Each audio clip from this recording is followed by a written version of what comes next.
Good evening, everyone. Let's call this meeting to order, the Champaign County Board, Committee of the Whole for Finance, Policy, and Justice, and tonight, special guests including ELUC. It's Tuesday, March 8th, 2011. The time is 6:03. Roll call, please. Alex. Here. Ammons. Here. Anderson. Here. Benzel. Here. Berkson. Betts. Here. Carter. Here. Coert. Holderfield. Here.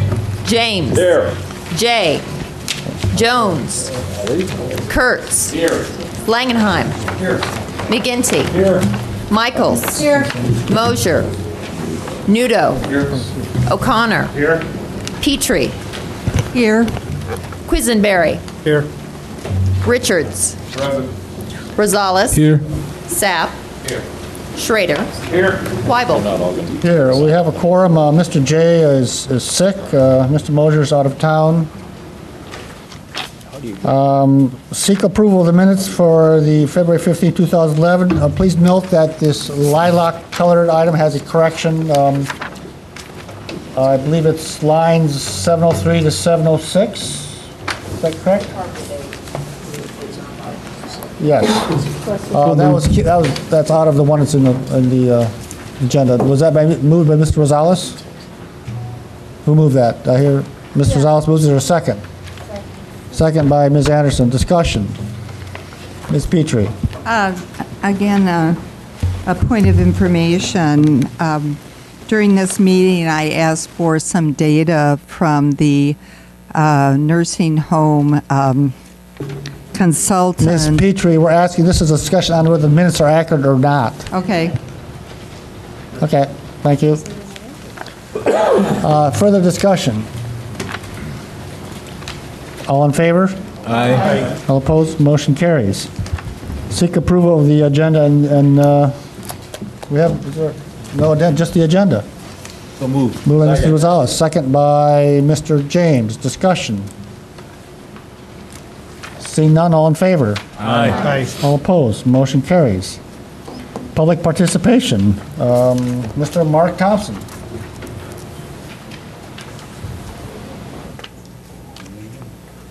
Good evening. Well, pleasant surprise when I got here tonight, and I found out that you guys have become a little bit less restrictive on what you were proposing on the 1 per 40, and I congratulate you on that. The idea that initially we were talking 1 per 40 maximum, I think it was 2 per parcel, was an egregious attack on property rights. Now, personally, I am a property rights person, and I really don't think you should pass what you're passing. I think there's hundreds and hundreds and hundreds of landowners in the rural area that have no clue what you're doing here in the name of zoning, and they're not going to be apprised of the situation. You're just going to vote it in. And over time, they're going to find out that what used to be called their property rights won't exist. They're going to find out how they've been stripped down to the bare minimums. Now, we know all politics is local, and we also know the concept of top-down, bottom-up. Now, at the top right now, we've nationalized part of the auto industry, health care. They've taken control of the financial regulations, and the list goes on and on and on. But locally here and across this nation in county boards just like this, they've been passing similar, highly restrictive legislation or regulations in the name of farmland preservation. Now, I'm into personal responsibility as well. And I think you'll find out most of the men and women who live in the rural communities are very responsible people. And I think you'd find out that they do care about the farmland and future generations. And I think it ought to be their choice to make the decisions on their farmland and not you folks here.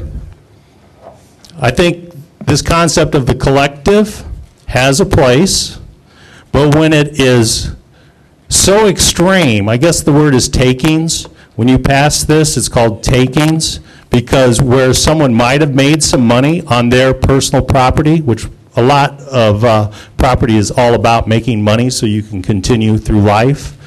The term is called takings.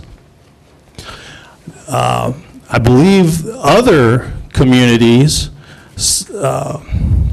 reciprocate financially to these landowners through various financial forms. I believe it's called, what am I thinking of, John? PDR. Yeah. Anyway, it's development rights money, and it's designed so that these people don't get taken to the bank. Now, last week, I gave you a notice. Did that get noticed? Did that notice get recorded? It did? Okay, great. I hope you guys looked at that seriously, because it pertains to each of you. You guys have a limit to what you're allowed to do, and there's this thing called fairness. Do you think it's fair that you people go out and tell somebody that their property value just dropped immensely? Well, a lot of people would argue it's givings, and that it wouldn't have any value if it wasn't for the government. I'm sure some of you know the argument, but I'll tell you what, those farmers out there don't know the argument. They're just going to get hit upside the head when you pass this. So I hope you listen to me and take me seriously. And again, if you're a Republican here and you understand the premise of being a Republican, there's no way you should vote for this. Even if the Farm Bureau wants it, again, the Farm Bureau is made up of farmers, not landowners. This is a landowner issue. It's not about the Farm Bureau. It's about landowners. Keep that in the back of your mind. And seriously, if you're a Republican, there's no way you should pass this. And if you're a good Democrat, you wouldn't either. But if you're a progressive Democrat, it's got your name all over it. Thank you. Is there any other members of the public who wish to speak at this time? We'll close public participation. Communications from the county board members. Any communications? Seeing none, let's move on to Justice and Social Services. Mr. Richards.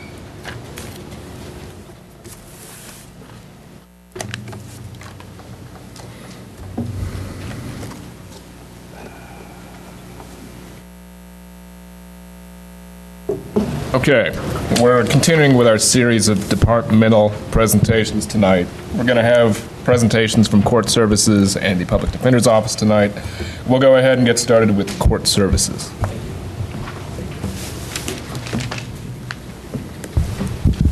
Each month I provide statistics to the board concerning the activity of both the juvenile and the adult divisions of the department.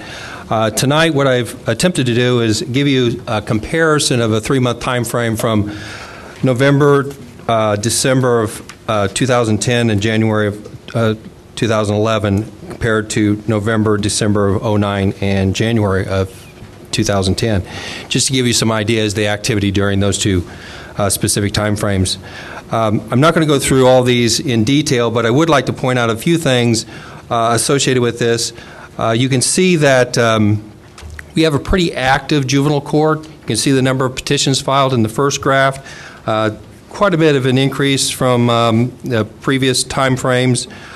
Typically on the next graph, when we're talking about males, females, we are seeing more females involved in the juvenile justice system than we have over the years. So that's something that we've kind of and that also goes to programming, too, that you have to adjust your programming to address those issues, any changes that occur. Typically, the 14, 15-year-olds are the largest age group when we talk about those individuals involved in the juvenile court. There's a lot of activities or a lot of programs that attempt to keep juveniles out of the juvenile justice system, so it would not be uncommon for the older kids, the 14, 15-year-olds, to be involved in the system. In other words, the diversion cases would be typically the younger kids. Moving on to page 2, when we're talking about restitution, there would be an expectation that if a juvenile is involved in an offense, whether it be a retail theft or whatever, that an order be entered by the court for the minor to pay the restitution. Sometimes the restitution is pretty high, as you can see. We had a fair amount of money ordered just on 3 cases during this time frame. On the next graph refers to the Department of Corrections commitments. You can see we had 13 so far in this quarter. We also wanted to point out some information here on the evaluations. An evaluation is an order by the court. It's an actual commitment to the Department of Corrections for a period of time, usually 60 to 90 days.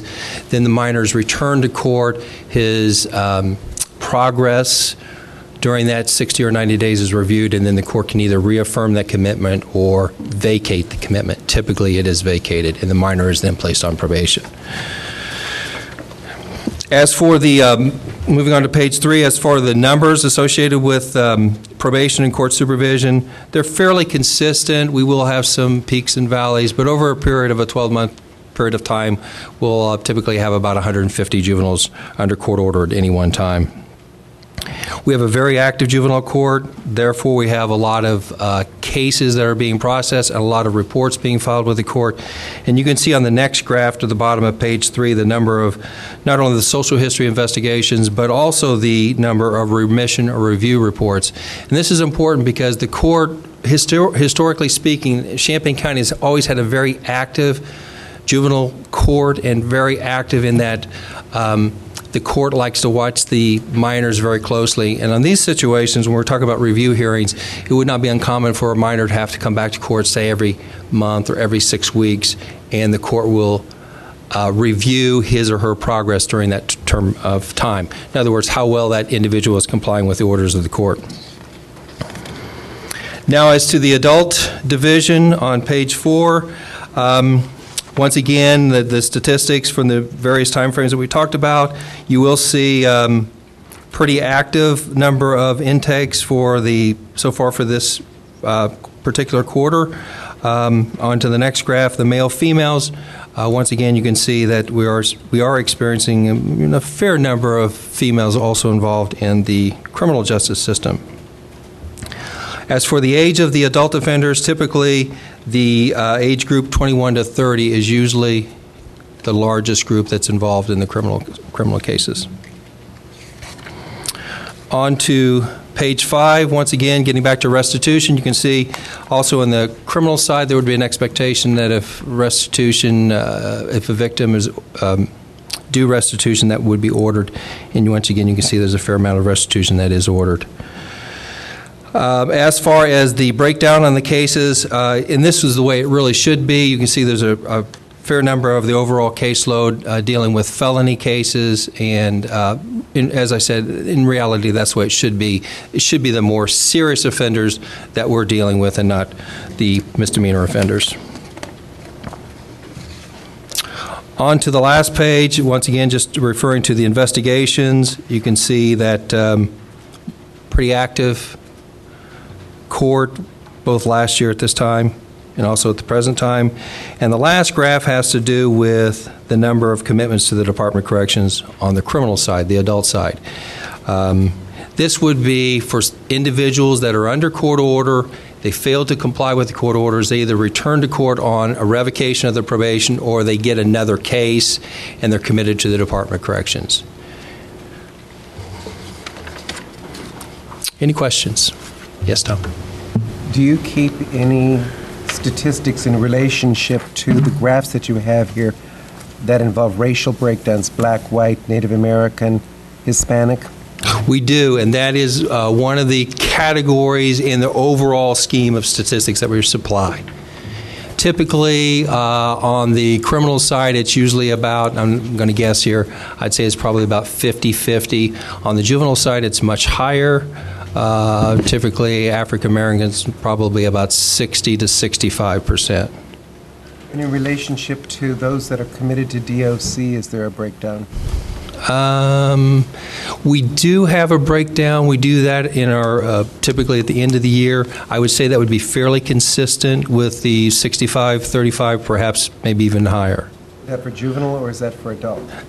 I can only speak for juveniles. I'm not sure what it is for adults.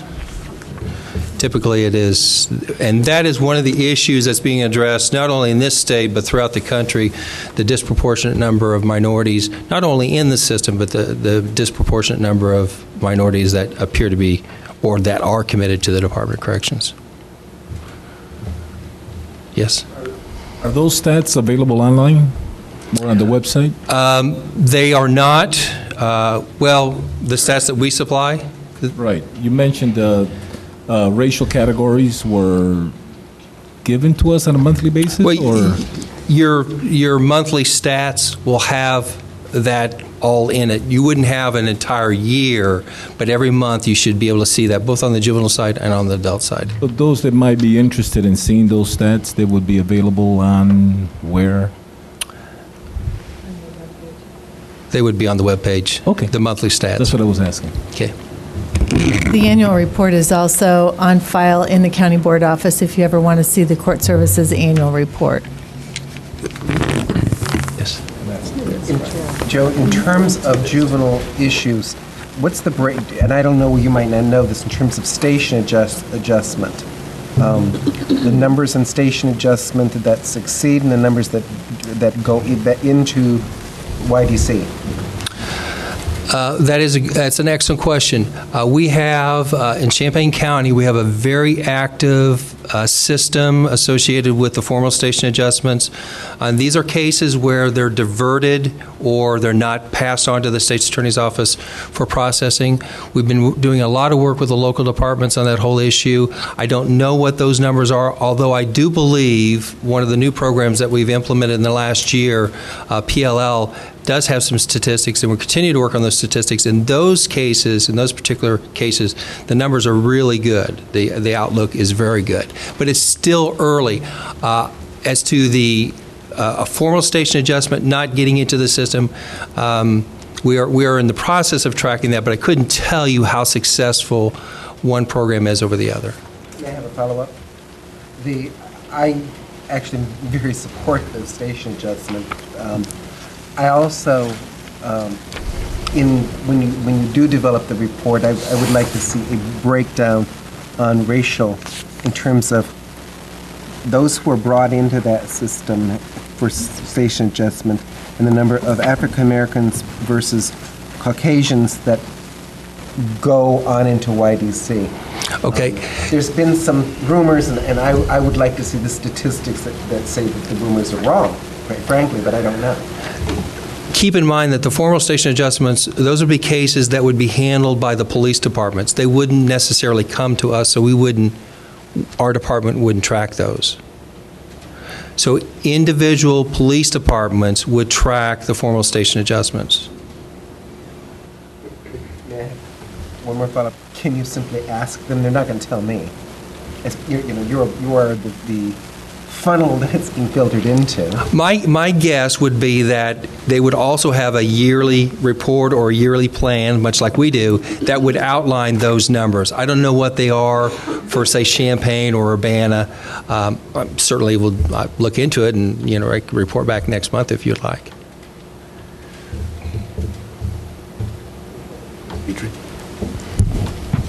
This is the first time I've ever seen a report like this, so my question may be right on track or not.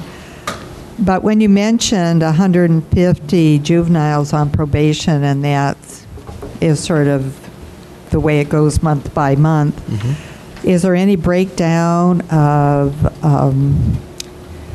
the effectiveness? Are these repeat people? How do we know what's working and what isn't working? We do not track juveniles, say, over a period of 3 years. In our annual plan that we talked about, there should be some information. I believe there's information as to the number of individuals that were brought into new cases and cases that we had previously. Now, we are looking into the whole system on recidivism to include the formal station adjustments that Tom mentioned, and also the individuals under court supervision or on probation, but we do not have those compiled as of yet. It would not be unusual for a juvenile, 14, 15-year-old juvenile, to serve a period of probation and maybe 6 months later, maybe to be back involved in the system and maybe get another sentence of probation. I have a follow-up. Based on the way you answered me, are you implying that this is something that you are planning to put into the statistics so we start getting a better sense of what's happening?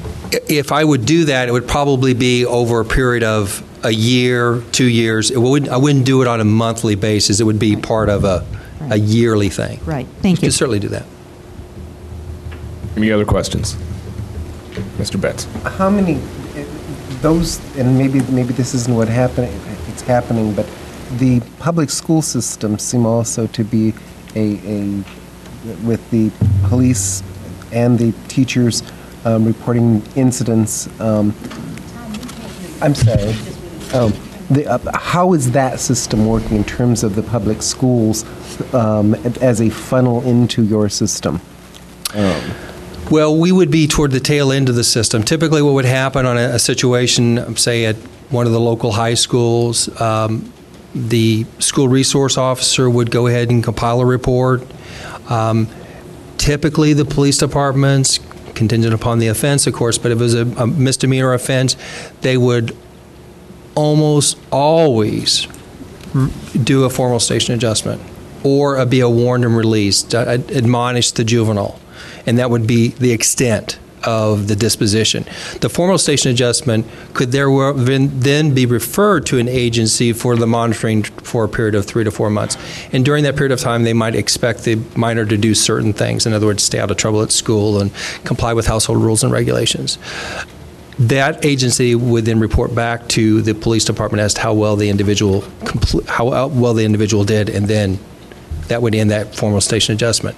It is certainly possible that a minor could get more than one formal station adjustment. As a matter of fact, it would not be uncommon for a minor to finish a formal station adjustment and then maybe have another formal station adjustment maybe 6 or 9 months later. The intent here is for these minor offenders, to keep them out of the system. And only those individuals that are involved in more serious offenses would then likely gravitate to the formal court system, the juvenile justice system. Yeah. In terms of minor offenses, and this is the thing that's always bothered me, is how we classify minor offenses. And you help me on that issue, because the stories that we hear, and they may or may not be true, is that the minor offense for one group is treated as a station adjustment. The minor offense for another group is treated as going to youth detention center. And that's the kind of information that is spread in the community, and I think that the programs need to address that perception. Well, I didn't know that was a perception, so I'm glad you brought it to my attention. I will say this: you have to understand, a minor, first of all, a misdemeanor offender is not brought to the detention center unless it's a domestic battery case. In a domestic battery case, they may be brought to the center, and we work with local agency to get them. They're not detained, but we work with them to get them in a respite situation until that whole domestic situation can be resolved. Misdemeanor offenders are not typically detained at the detention center. We have a scoring instrument that we use at the detention facility. As a matter of fact, it was developed in this county and used pretty much statewide. And we worked with the local police departments, the state's attorney's office, the judiciary. And with that instrument, when a minor comes in, there are certain things that are reviewed and scored. And if they don't score up to that level, they're not detained. And it could even be a felony. For instance, you could have an aggravated battery, as you well know, is a felony. But it could be a pushing incident as opposed to striking someone, hitting them in the jaw, and doing great bodily harm. That would be different. But a pushing incident that happens on school property is a felony. They typically would not be detained. So I'm glad you brought that up. I didn't know that. But the misdemeanor offenders, I'm not saying that a misdemeanor offender couldn't be detained, but I'm just saying, generally speaking, a misdemeanor offender would not gravitate, the numbers would not gravitate to where we would be detained. Any other questions? Follow-ups? No? Okay, thank you. Thank you. Public defender.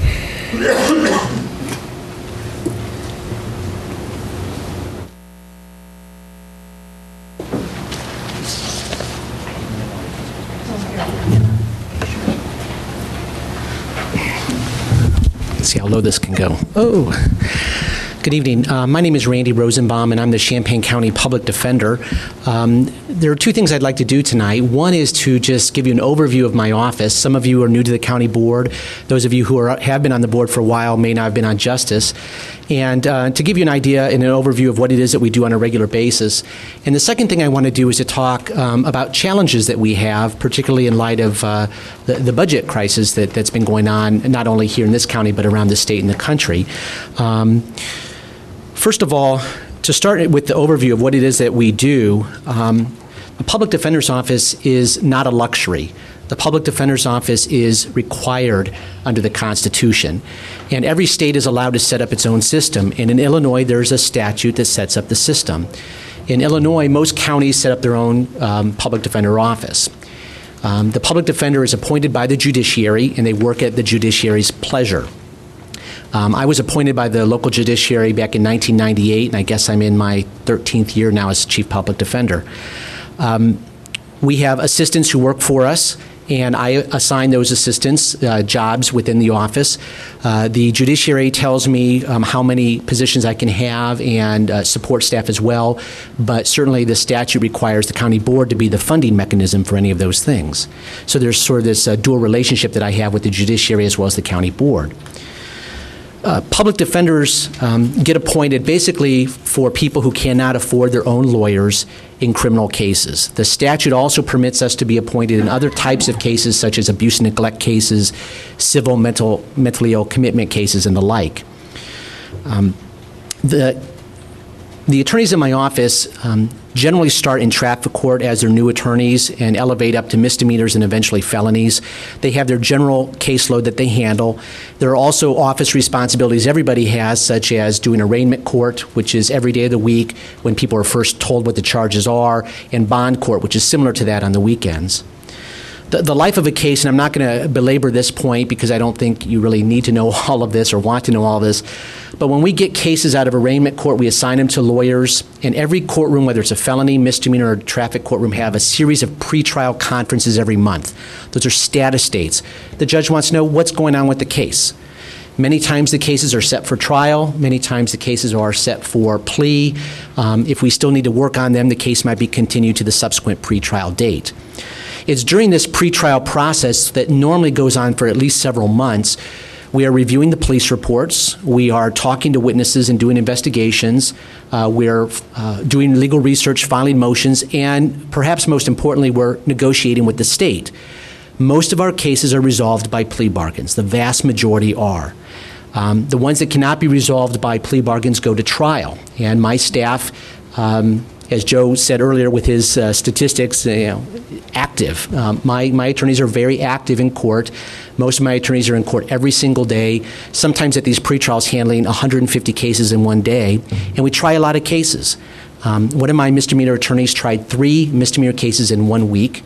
I've had a number of felony attorneys who have tried 2 or 3 felony cases in a month. So we don't sit on our laurels. We really work very hard. And we represent people at the trial level only, from the first time they're assigned to us all the way through pleas and trials and sentencings and the like. On the handout, you see an outline of some of the resources that our office has. We have 14 attorneys in our office on the books. 13 were fully funded. 1 is partially funded for this year, and I'm hoping to fill that soon. We have essentially 3 support staff, an office manager and 2 secretaries. Those are the resources we have. We do not have an investigator or a social worker or paralegal. Some other counties, such as McLean County, I gave you that handout, have some of those resources. We don't. We rely heavily on the attorneys to do research and to do investigations themselves. We have a small line item for investigations, but that really only supports perhaps 5 or 6 major investigations during the year. We also rely heavily on interns. We have people from the University of Illinois College of Law every semester, as well as a number of undergraduate interns as well. That's essentially what we do in a nutshell. Let me just very briefly go through some of the challenges that we face. Every public defender's office has challenges. It's a tough kind of work. It's not for every attorney. You have to have thick skin. I mean, you're dealing with people who have mental illness problems, drug abuse problems. You're dealing with police officers, experts, judges, prosecutors. There's timelines. You're going to the jail. It's a very difficult job. But it's the kind of work that my attorneys like to do. Everybody in our office believes in what we do, believes that we should zealously represent these people as best we can and with the limited resources that we have. And I think we do a heck of a job. A few years ago, just anecdotally, a few years ago, we had very few attorneys leaving. And most of the time when an attorney would leave, maybe once every year or two, we would lose an attorney, and it was because their spouse was at the U of I and they graduated and moved on. In the last couple of years, really, it's become quite burdensome, and we've had a very high turnover. In the last several years, we've had 2 to 3 attorneys leave every year. And some of them have left even without having jobs lined up because it's stressful. It's very hard to do all the work that needs to be done. Many people really have this idealistic view of how they do the job, and if the kind of work they do doesn't reach to their own personal ideal, they feel that they better not do it at all. So we've had a fair number of turnover in the last couple of years, and the morale's been kind of low, although I think everybody still enjoys working there.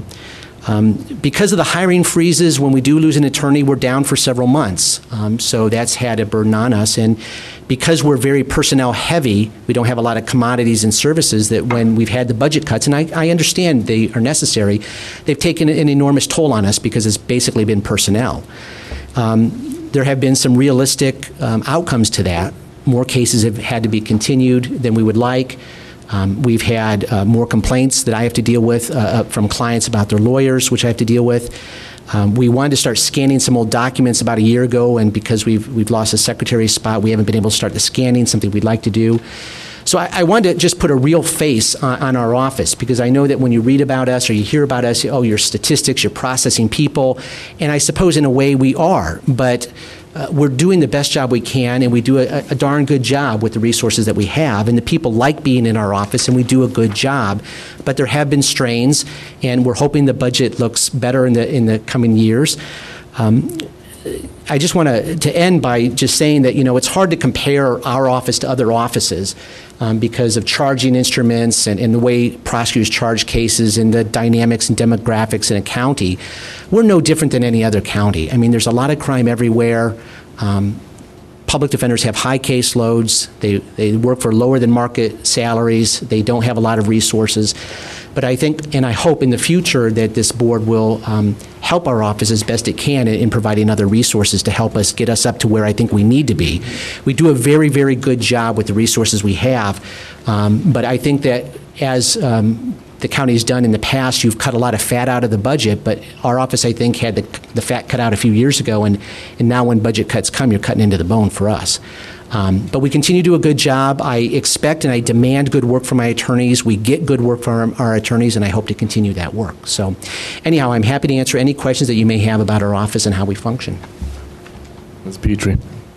I did my due diligence, and I went to the website to read the November report, and I just want to let you know that it... Corrupted data. I was told before the meeting, yes, every month we submit the statistics. Okay. It's a form that says how many cases each attorney opens and closes, and it's classified by felony, misdemeanor, and so on.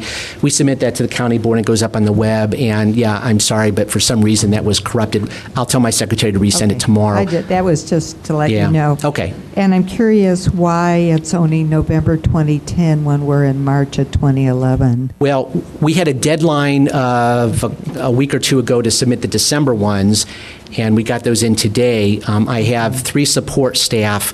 My office manager is the one who puts the statistics together, and we've had a couple of support staff off for medical problems, and so we're usually a month or 2 behind anyway, because when the lawyers are closing out their files for January, we give them a week or so, because sometimes they have them in their files, offices, and closing them out. But you should have the new November tomorrow, and we've already submitted the December one. Thank you. And then one last observational, well, actually 2 observational comments.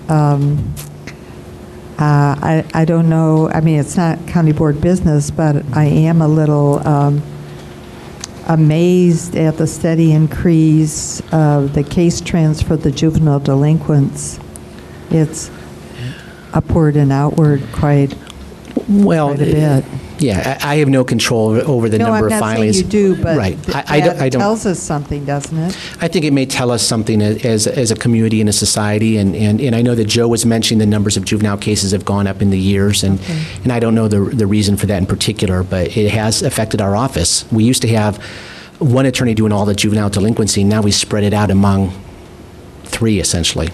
Okay, and then my last observational comment is, I mean, I don't know the crime environment in McLean County, but we seem to be outstripping them in almost every category here in your comparison columns. Well, I mean, the number of misdemeanors are roughly comparable. We do have more juvenile delinquency cases and we have far more felonies. And it could be because we have more crime here. It could be the charging decisions of the state's attorney, I don't know. But we do have a lot more felonies than McLean County. That's true. Ms. Ammons.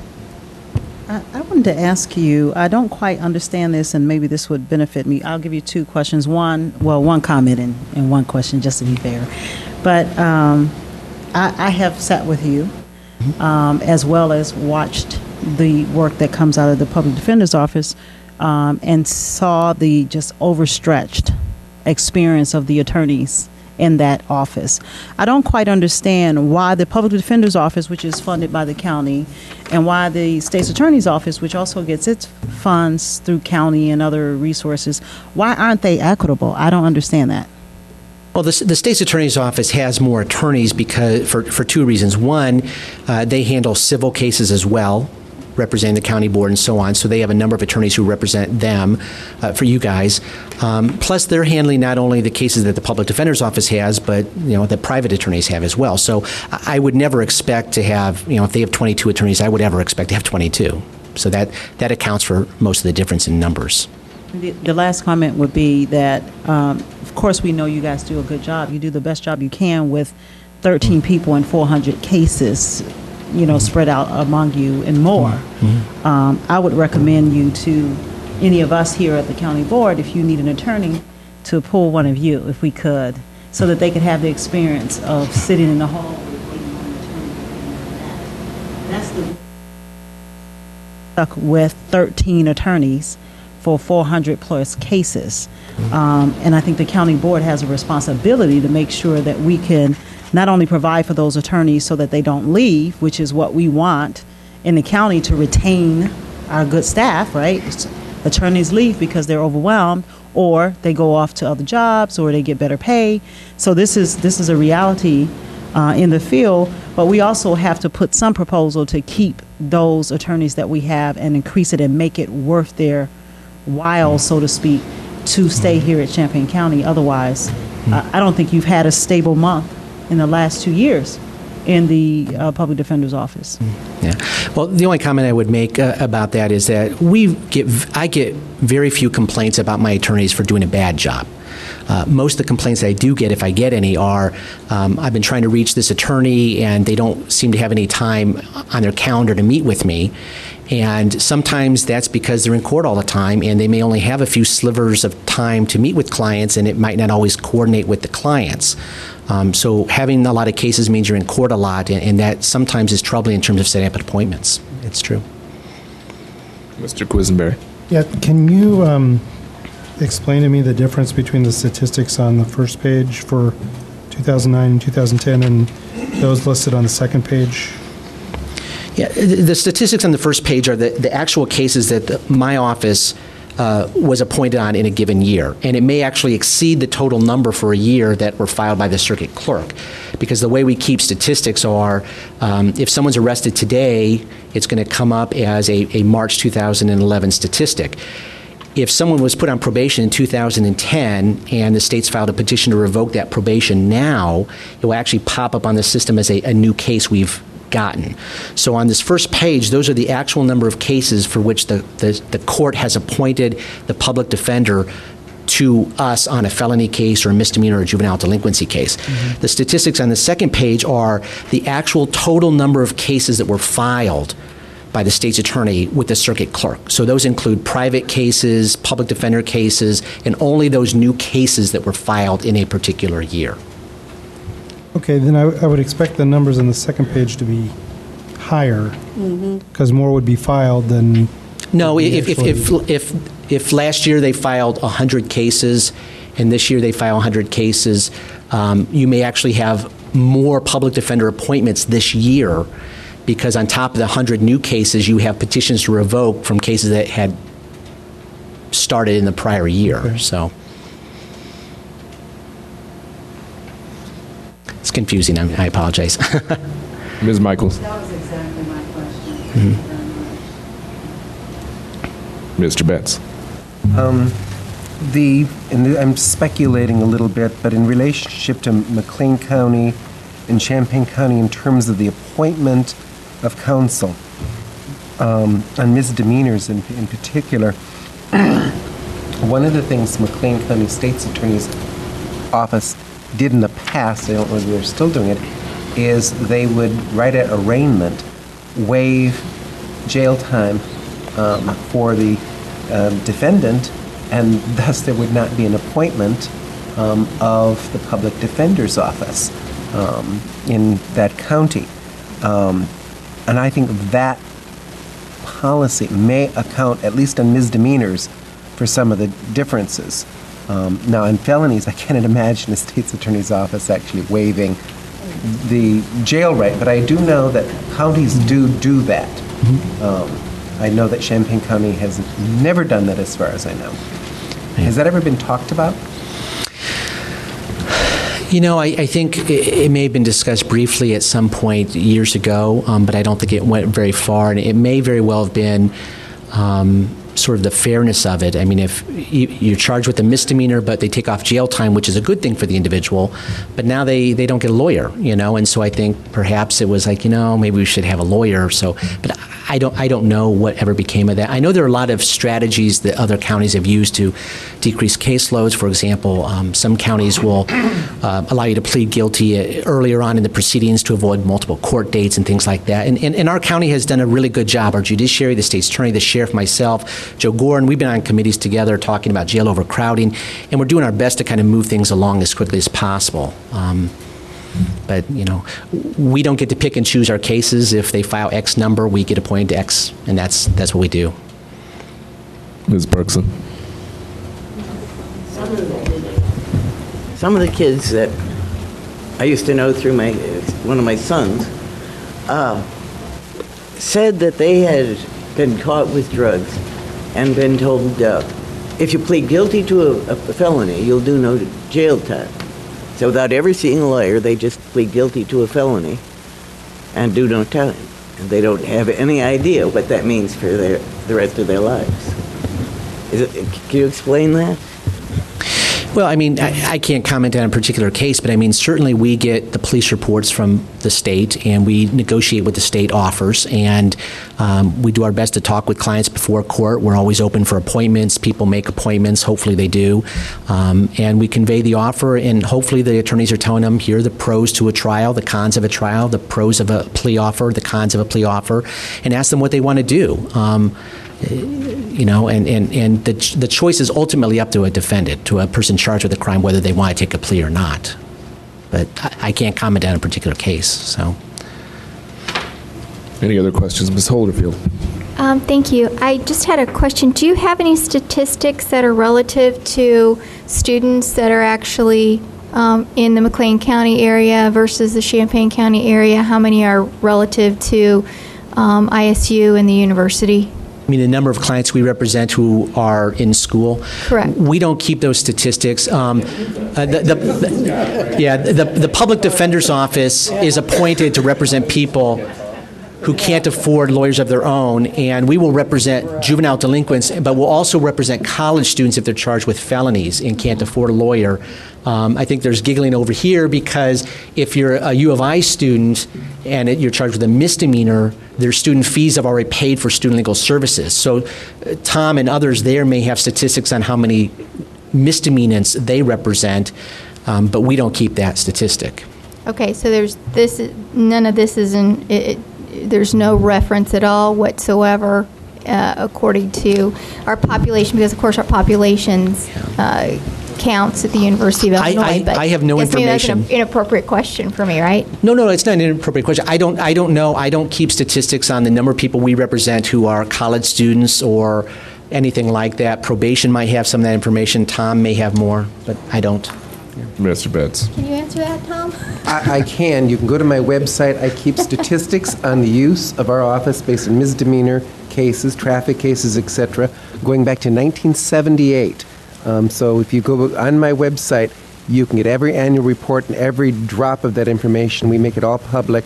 I will tell you, statistically, students are the single lowest risk population in Champaign County for misdemeanors or felony. They are more likely to be victims than they are to be perpetrators. They are very, very low in the system. And what's that website, Tom? Debbie.com. I wish. Google Student Legal Services. Yeah, you can at Google. UIUC. That ought to cover it. Any other questions?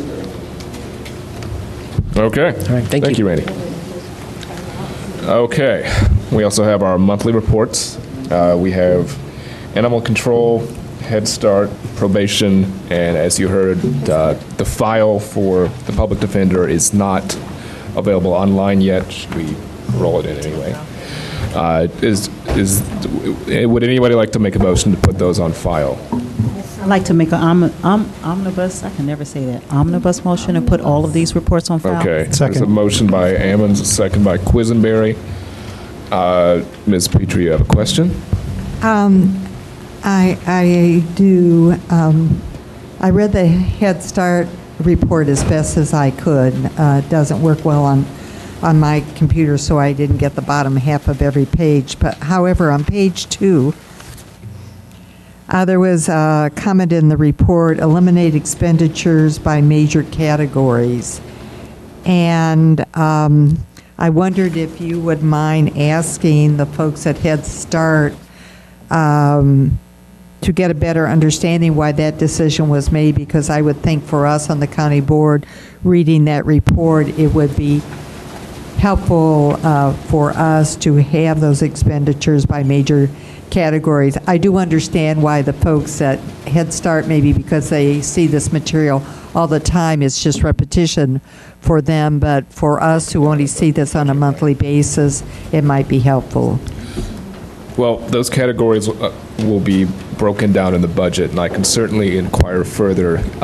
This is on page 2?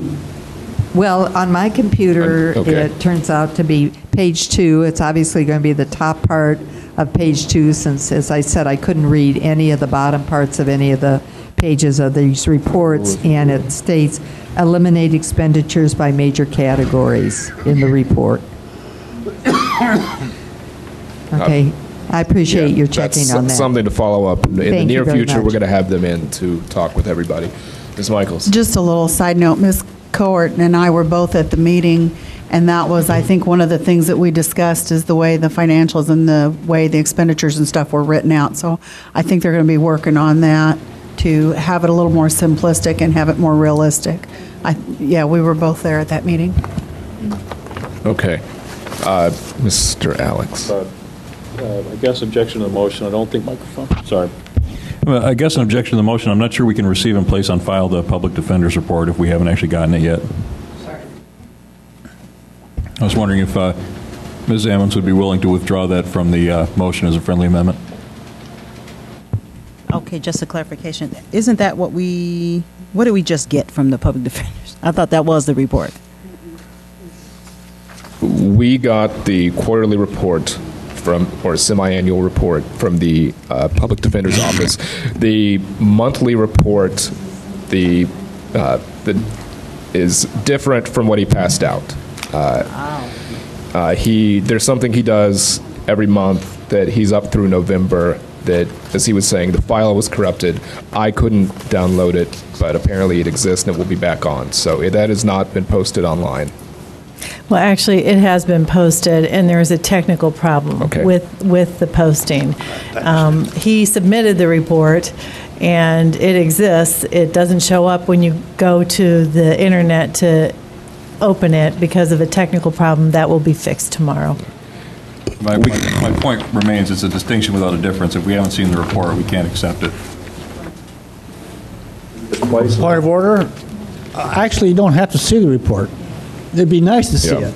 Yeah, it can be placed on file if people vote to put it on file, but if we can either have a vote on that as an amendment or it can be accepted friendly. We can certainly have the motion to strike it if there's a majority in the body. I would just say, in response to that we usually these are brought to us electronically as opposed to in this body over the last year, and so we've normally placed them on file so that the public can see them right away. So that's why my motion would be to receive them as an omnibus motion and place them on file as is. The correction would go up tomorrow, and they should be available for folks to see. Are you wanting to offer that as a unfriendly amendment? Yeah, I would move that we exclude receiving the public defender's report because we haven't seen it yet. And I don't know how we can say that There's a second from Michaels. Received it. Is there any discussion on the amendment to take the public defender's report off of the omnibus motion? Any discussion? Ms. Ammons? One point of clarification, the public defender's November 2010 then would be moved to, if this passed, it would be moved to the full county board to accept and place on file at that point? Is that, it will come to the next policy meeting, next month's meeting? Okay, So it would thank be you. on the justice records for next month if this passes. And my understanding is that if the public wants to see it, it's going to be posted on the website tomorrow, so we're not interfering with the public's access to this information. Correct. Any other comments on Mr. O'Connor? Just a question, if there were something on there that caused this to come to a roll call vote and we noted not to put it on file, what would happen? I think we got a, is this a real issue or have we got a little wheel spin going here? Ms. Anderson. I guess I'd just comment before we got them to the website. We used to get copies. We might ask questions, but my understanding is, I remember, we placed them on file. We couldn't change them. It was a report. And if the public wanted to see them then, and that was what, 2 years ago maybe, they had to come here and look at them. And I think we make it much more accessible now to the public by, having them on the website. I have no idea how many people look at them. Okay. Any other comments? Okay. All those in favor of taking public defender off of the omnibus motion, I'd say aye. Aye. All those opposed? Aye. I'd say the motion fails. Okay. Well, we have all four still on the motion. Is there any other discussion on the main motion? No, there's not. Okay. All in favor of placing these reports on file, say aye. Aye. All opposed? Aye. Motion passes. That ends the monthly report section. The chair has no other business, and there will be nothing that will be on the full board agenda. Thank you.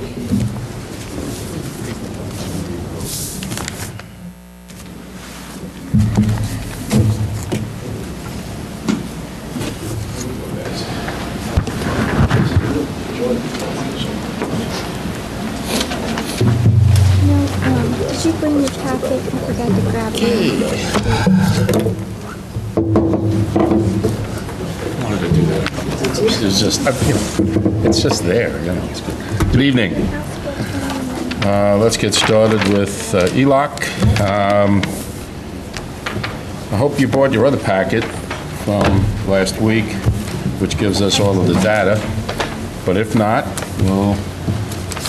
John will bring us up to date. First, direction to zoning administrator regarding proposed zoning ordinance text amendments. Number 1. Request to amend the Champaign County zoning ordinance to implement land resource management plan policies 4.1.5, 4.1.7, and 4.1.9.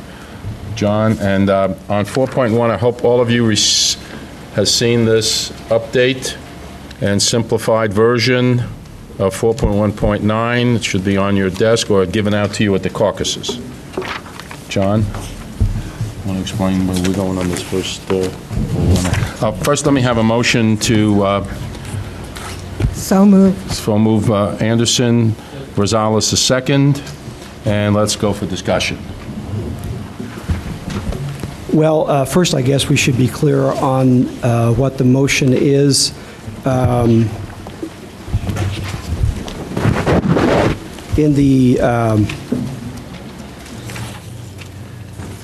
In fact, in the packet, the agenda, we laid out 3 alternative policies. And so I think the board needs to be real clear about which policy you're moving. And in addition to the policy, that's on page 81 and 82. In addition to the policy about 415, there is this, we need guidance on policy 419. We mislabeled it 417 in the packet. We apologize for that. But recall that the current ordinance includes an exemption for lots that are 35 acres or greater. There's no limit on those lots. And policy 419 is intended to let you reaffirm that 35-acre minimum or increase it or even make it smaller if that's your choice. But we need some number to use in the updating the ordinance. And so pick a policy and pick a number for 419. Do I have any discussion on? Okay, let me make the first compromise. 4.1.5 on page 83. I would like us, at least I feel that is the compromise. We've worked with the Farm Bureau on this. We've had this discussion over the last few weeks. And we feel that the 4.1.5 compromise on page 82 is where we'd like to go with it. And if you agree with that, that would be the first part. The second part would be if you, on 4.1.9, would go with, if you want to go with the 35-acre exemption, is fine. Is there anyone here who wants to change that to a different number, different size? Please speak now or forever hold your peace. Carol. I would like Mr. Hall to just give me some layman's term, what the difference is, layman's terms, from if I wanted to go from 35 to 38. Tell me what this means. Well, it means that you have to buy, instead of just buying 35 acres, you'd have to buy 38 if you want to build a home and claim it to be agriculture. From a land use perspective, that means there's going to be slightly fewer of those 38-acre tracts than there would be of the 35. Probably not enough for us to worry about. But I think that's really should be your concern here is, do you believe that allowing 35-acre tracts, lots rather, to be created with no limit is going to result in too many homes, too many what we would really consider to be non-farm homes in the rural area? Or would you like to see a larger number and even fewer? Now, remember that these are homes that are built on 35 acres and they don't cut out a small area for the home itself. It has to be on the entire 35 acres. Personally, I don't think I know anyone that can afford to buy 35 acres of Champaign County farmland and then put a home on it and not have to worry about a mortgage, because it's the mortgage that's going to require the small lot to be cut out just for the home, because 35 acres of Champaign County farmland is worth close to $200,000 today, I believe, and you're just not going to get that much land on a mortgage. So it is complicated, but when it comes right down to it, how many of these lots do you want to let be created? If you think the current standard, 35 acres, doesn't result in too many, there would be no need to change it. Any other discussion? Carol, you want to follow up? Let her follow up. You'll be next, Lloyd. It initially talked about 1 per 40, which is where we started at. The 1 lot per 40, okay, so am I speaking about the wrong one? The 1 per 40 referred to the numbers of small lots that could be on, that could be created. Okay. The 35 or 40 or 60 or 80 refers to the size of lots that can be created with no limit. I think the no limit is what gets me right here. That's what got me. That can be created with no limit, meaning that I can continue to buy 35 acres and chop it all up? Is that what you're saying? Actually, there is a limit, and the limit is how much land do you have to begin with, which determines how many of these lots you could sell. So, for example, a farmer that owns 80 acres, right now, our zoning ordinance would let him sell 2 35-acre lots. And in fact, those folks could probably claim that they're agriculture, and we would not charge a fee for their permit to build a home. So there's, first of all, and a farmer that had 240 acres could sell up to 6 of those. To begin with, there aren't that many huge tracts in the county anyhow, but there are a matter of hundreds, and so hundreds divided by 2 or 3, you know, it is a sizable number eventually, but I don't want anybody to think that we're saying, oh my goodness, there's a lot of 35-acre lots out there with homes on them. Fact of the matter is, we probably don't even know how many there are, because those folks probably are not even talking to us. So I don't want you to think that we're seeing a rush and, oh my goodness, you have to change this. I just don't want you to be surprised in the future if you kept the 35-acre standard and there's more that ultimately end up being created than you thought there might be. I just want to make one thing clear. Just prior to our committee of the whole meeting, Brad Yukin called me from the Farm Bureau. He's the manager of the Farm Bureau, and restated the Farm Bureau's position that they wanted 80 acres in this resolution, and they were not changing their opinion from the last time that they spoke to us. First Lloyd, then Hollifield, then Stan. Right. Lloyd? 35 acres. Now, what I'm trying to get at, are you talking about putting single families on a lot or what? Putting what? Single family houses. Yes, sir. Well, why would he want 35 single houses unless he went to a subdivision? No, it's on 130. I think the only people that really can afford... I ain't never heard of that. It does happen. He built a lot on each acre. If you divide by 35, an acre make a good lot. So if you... I ain't never heard nobody doing that.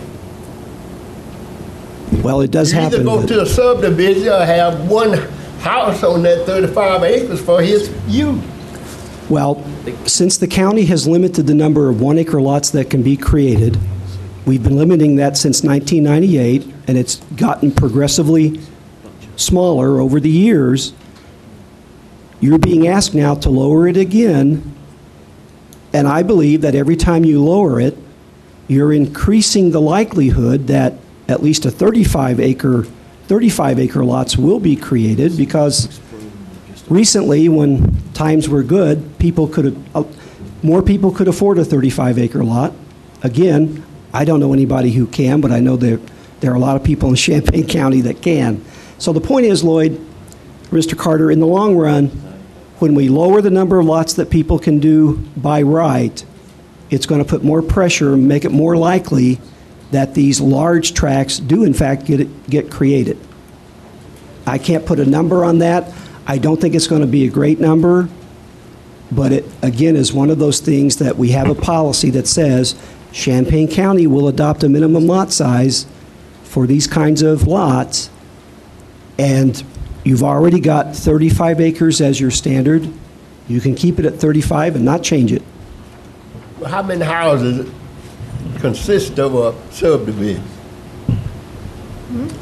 Well, 30, 20, or what? Well, no, in your subdivision regulations, you can have a one-lot subdivision, a one-house subdivision. So that's not really part of the consideration. But you're being asked to approve an amendment to the ordinance which will limit the creation of new lots to no more than 2 on any parcel bigger than 40 acres. Whether you've got 40 acres or 80 acres or 120 acres or 160 acres, only 2 lots by right is what you're contemplating adopting in this amendment. That's clear. I guess what I'm getting at, if a guy had 30 acres and he was going to build more than one house, he would have to go under the subdivision standards. He just couldn't build a house by a house. Exactly. In Champaign County, we call that a... Well, is that the law already? Yes, sir. I can't get this one. We're setting aside the 1 acre if you, I don't know. Stephanie? So what we're doing, I'm trying to get this straight in my head. Years ago, in 1973, I think we had the 5-Acre Plat Act. So the 5-Acre Plat Act then just goes away, or do we still have that implemented? It's Okay. one question. I've got a couple. You want me to deal with these one by Yep, one? please. Okay. The 5 acres for the Plat Act is actually a subdivision concern, as in the subdivision regulations. Insofar as zoning is concerned, when the county board adopted the 3-acre maximum lot size on best prime farmland, you said that, I mean, what that really means is you didn't want to see any more, and I know, Stephanie, you weren't on the board then, but what the board said was they didn't want to see 5-acre lots created on best prime farmland. And what that means is for lots to be created on best prime farmland, that 5-acre Plat Act exemption is no longer relevant. And we still have 5-acre lots that are out there. We have several 5 acres. We have 3 acres. We have 1 acre. That's right. Okay. So now what we're saying is to the farming community at large, if you have an 80-acre tract of land, then you can subdivide 35 acres and 35 acres, and there's 10 acres left over. So that 10 acres left over, the farmer then can occupy that. Well, a farmer can occupy any amount of land he wants, whether it's less than an acre or thousands of acres, because he's exempt. Okay, so that the farming community as a whole is exempt from this ordinance. Yeah, the only thing in your zoning ordinance that applies to farmers is the setback from the street. Okay, so then the common person comes along, they're not a farmer, they purchase the 35 acres, they have to or decide they're going to build a house and a barn and so forth, then because of lending practices, they will probably have to utilize commercial lending agriculture versus the regular FHA, Freddie Mac conventional financing. So this will be more restrictive to the average bear that comes along that say they want a mini farm, Ed, or they just want the land, they want to hunt, because it's 40 acres, I believe, that you can hunt on. So this will then limit the amount of people that can come along and make the purchase and build a home and basically have the American dream of purchasing a property if this is what they so choose that they're capable of doing. Conventional financing is out of the question. I think this is relevant to purchase of 35-acre tracts. And in your zoning ordinance right now, you've said, we don't care how many 35-acre tracts are created. And so, but one thing, I'm glad you mentioned that, I wanted to point out. Okay. Another thing that the amendment for 415 does, to my way of thinking, it plugs the mortgage lot loophole that is in the existing ordinance, because in the existing ordinance, we don't say that if you have to create a lot for mortgage purposes, it counts as one of these lots.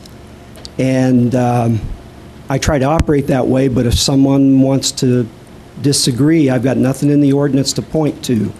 The ordinance that's before you makes it very clear that if you have to create a lot for mortgage purposes, it counts as one of these either one or two lots that can be created.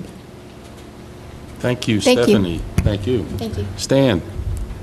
Stephanie basically asked some of the same questions I was. Okay. It is confusing at best, and I've told John I think that. that helped clarify it a bit. Yeah, but the 35, I mean, basically has been there. John, my understanding is you're just wanting to set some sort of policy, whether it's 35, 80, or what have you, right, so that you can fine-tune that. It's not that we're trying to do anything to harm anybody. It's just he wants a policy so he has some teeth or whatever it is he's wanting, but correct? Well, you've got a policy. It doesn't include the size, and so now we're trying to get guidance on that size. Right.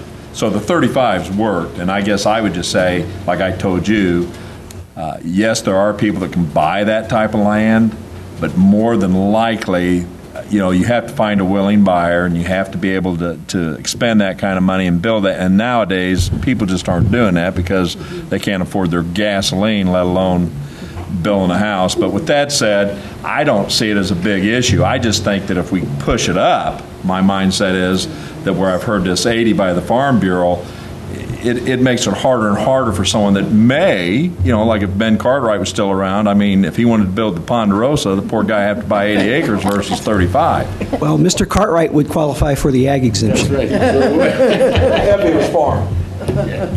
Any other discussion? All right. Oh, I'm sorry, Chris. I'm actually going to offer a motion, and we'll see how it goes. I'm going to offer a motion to defer item number 1 on the ELUC agenda for the following reason. I mean, this is a very technical amendment, and I'm concerned, having served on plan commissions before, I am not comfortable with this yet in terms of any unintended consequences that we may be creating through this. I mean, this seems to be very fluid. There's been compromises going on, month to month, and I'm really not comfortable personally proceeding with this until I feel like the target has stopped moving and the county staff and all the relevant stakeholders have had a chance to look at this and really satisfy themselves that we understand the implications of this. And perhaps I'm the only uninformed county board member here on this issue, but my feeling is that in contrast to the other items on the ELUC agenda tonight, which seem to be relatively straightforward, this is a highly technical issue. It's clearly a controversial issue. I mean, I refer to some of the comments that Mr. Thompson made. I mean, I'm not probably of the same belief he is that regulating agriculture is sort of some nefarious plot. I think it's frankly sort of a matter of national energy and food security that we make sure that we're preserving the ability of future generations to eat and have energy. But I don't want to go too much into that. My feeling is just that I think this is a very important issue. It's an issue that's going to have long-ranging consequences, and I'm not comfortable with the way that this has been handled in terms of sort of month-to-month changes in what we're looking at, and I'm just not comfortable moving forward with this yet at this point. And I think I would be more comfortable if I've had time to sit down and look at this. So yes, I'm offering a motion to defer. And I have a second by Brendan. Any discussion on the motion to defer? We'll start with Brendan, who seconded it, and then we'll go with Carol and Jan. Also, having served as a planner and served on ELUC, I don't know if everyone else is as foggy on the details here as I am. I take pride in trying to study these issues, and there's still confusion to me. And if someone can help me to be less dense when it comes to these items, it would be really appreciated, because I really don't understand enough to feel comfortable with my vote. And I agree that the other items on the agenda tonight seem much more straightforward. I think that we've had consensus on those generally, and so I'm prepared to support the deferral because I like to know what I'm voting on. Carol and Jan. I partially agree with Mr. McGinty in this way, that I thought I got it. I thought I understood, finally, what this is about. In my mind, it makes me to believe that the LRMP, the purpose of this document is for us to put the priorities of the county forward. Meaning, do we want to, in this area, preserve agriculture and farming capabilities, which is why we need to say 35 or 80 or 79 or whatever number we want to choose, as opposed to turning all these plots into small 35 acres, one home here and one home there. And I think I just got that. So this was my aha moment. So I'm not going to stand in your way, but I believe that I've had an aha moment on that, and I believe it's about the priorities of the county board as a body and what is important to us, where we want to retain the agricultural value of the land and the production and so on and so forth, or reduce the number to officially make it 35 or 25 or whatever, and allow the building and subparting of the land at that point. So I think I got it right. Is that right, John? I mean, am I representing that idea correctly? Yeah, I thought that was fairly accurate. And again, we're here to answer questions tonight. I didn't. I had your question. I answered it. I don't know that I've had. I had Mr. Carter's question. I believe those are the only questions that I've been asked tonight. Jan? I really don't want to see it deferred. It seemed like the steering committee spent a year and a half, wrestling with this whole thing, brought it to us. We accepted the LRMP, and now we're trying to implement it. And I agree that it's very complex, and I have a hard time getting my mind around it too. But we've had 2 study sessions because we had questions, so we had a study session. Then we had more questions, so we had another study session. Now we're having a committee meeting, and I'd rather see us try to get our thoughts together and proceed, or I think we started this, in October, and it's been deferred, and here we are in March. I think we need to get moving. Ralph? Okay, roll call. Second, Patsy, on the deferral? Yes, on the deferral. I certainly support this. This gives me a chance to publicly thank Professor Reynolds, who teaches land use law at the law school. I went over there to talk to her about this section, and my major takeaway to share with everybody is that she could not understand the meaning of this section. And that tells me that we need to take time to really get this clarified, so that our goal as a county board should be that any document that we approve and okay should be readable and user-friendly by the public, and that's not the case here. And if it takes us a little bit longer to iron this out, then that's in the best interest of everybody in the county. Second, in this deferral, I would ask John and Susan to tie together a bit more for everybody on the county board some of the ramifications of this, because as you read this section and then you read some of the other sections and the size of the acreage varies, there is so much room for discretionary decision making that just gets potentially can cause a lot of trouble down the line. And I shared with Susan and John the results of the conversation with Professor Reynolds, and so they know my thoughts on the imperativeness of us getting this document so it's user-friendly for everyone. Astrid? Page 82 explains this picture. It's kind of confusing, but page 82 explains it beautifully, I think. The whole thing.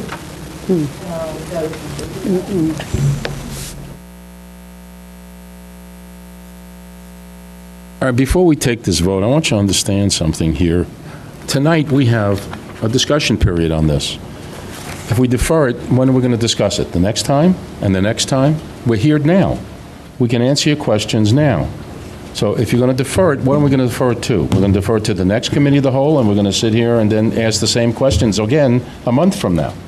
Why don't we ask those questions now before we defer it to another committee of the whole and ask the same questions a month from now?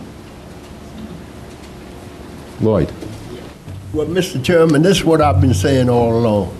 If you do things to start with right, you wouldn't be getting into these.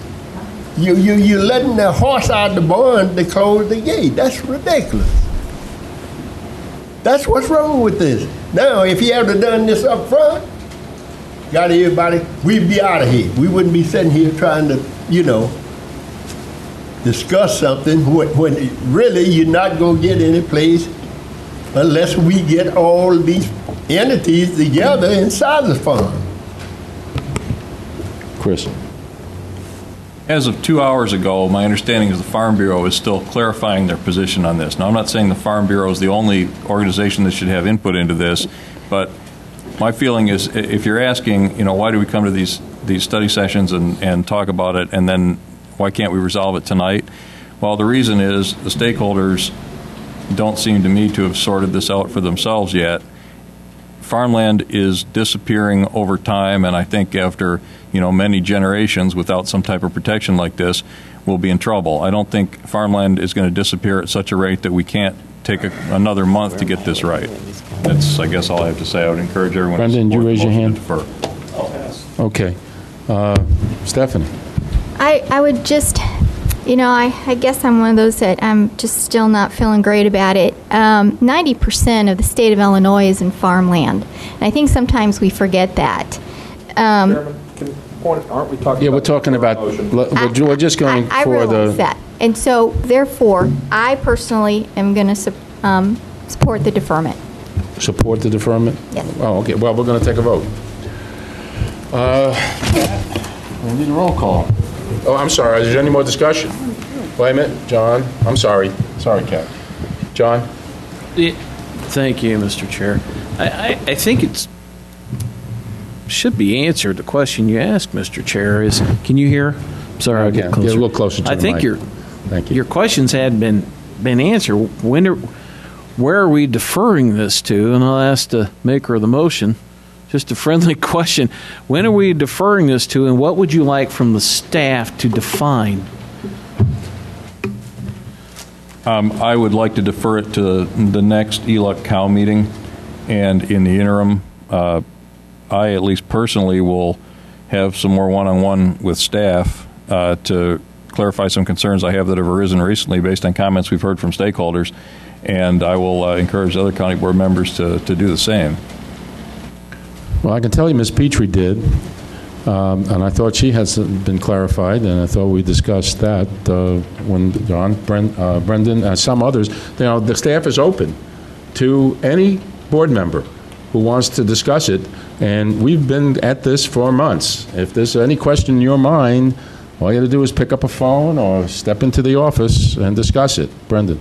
Well, based on that, Mr. Chair, Chris brought up a good point, and that is that something that the Republican side of our board is not aware of, and that's at our caucus. I mean, Brad calls you during the caucus. Our caucus is done.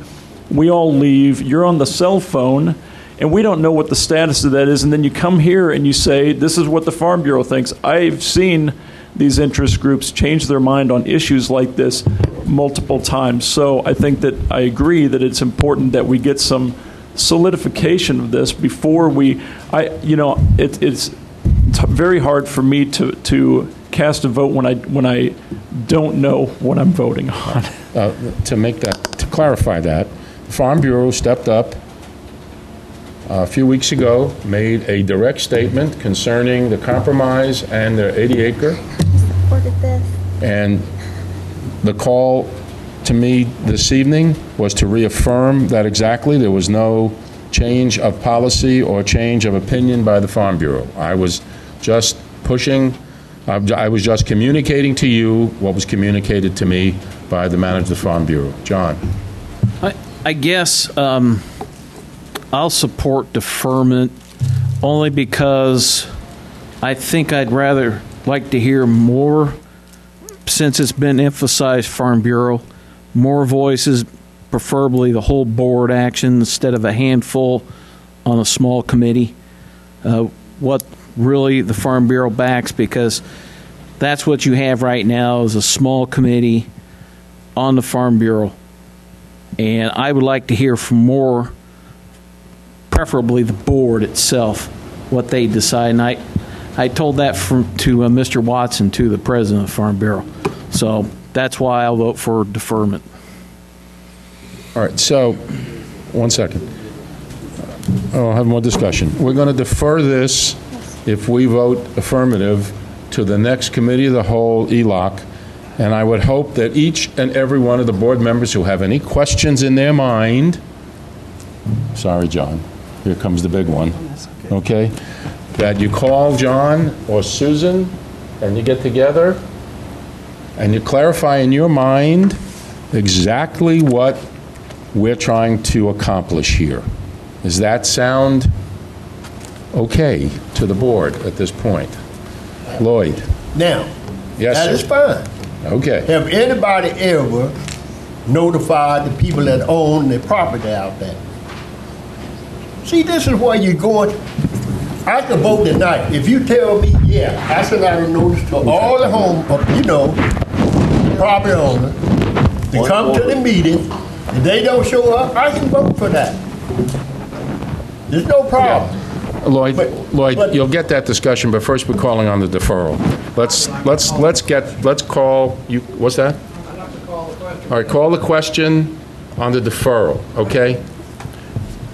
Diane, go ahead. The only thing I had was when we had. We're talking about deferring this, Lloyd. Okay. You want to speak to that? Do you want to defer it or not? Well, I want you to answer my question. What were the farmers notified? Is that what you're saying? Yeah. We've had public hearings on this. No. Look, if you're going to rip me off, please let me. If I don't come, it's my fault. If you notify me to come to a hearing that's going to have something to do with my community, a house or whatever, I don't show up, that's my fault. But now if you go, which I'm black, I'm going to say this, most of the laws that I don't even know about, because the same stuff go on here. When I know about it, either one of my people been arrested, then, I didn't even know that law was on the book. This is the problem we have. You need to let people know what you're doing, and if they don't show up, look, I can vote on it. But when you tell me you're going to sit up here and make decisions for them, and I got a problem with that. Okay. All right. Kat, please call the roll. Alex. Yes. Ammons. No. Anderson. No. Benzel. Yes. Berkson. No. Betts. No. Carter. No. Coert. No. Holderfield. Yes. James. Yes. Jay. Oh, sorry. Jones. Kurtz. No. Langenheim. No. McGinty. Yes. Michaels. Yes. Nudo. Yes. O'Connor. Yes. Petrie. Yes.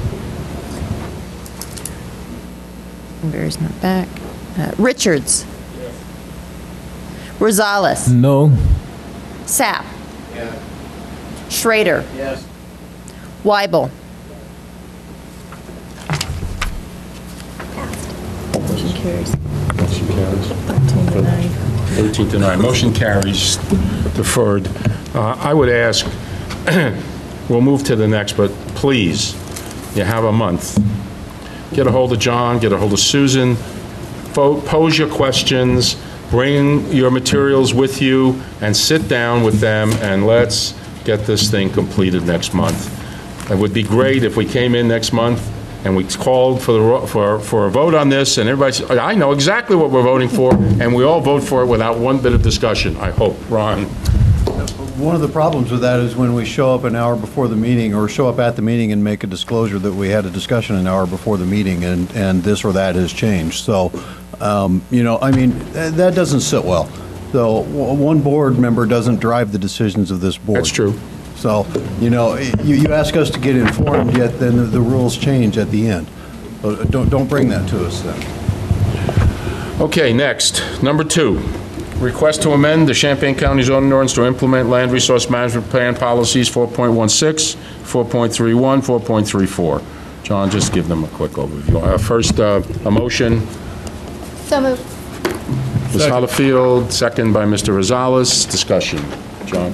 Well, from the first time we discussed this with the board, we made a change. The change is on page 88. It reduces, it changes the proposed finding regarding public services. It gets rid of adequacy and just talks simply about availability. We retained adequacy and safety of roads because there are clear guidelines that IDOT has published. They're easy to apply in a general way, and we've done that for a long time. We've never had any complaints.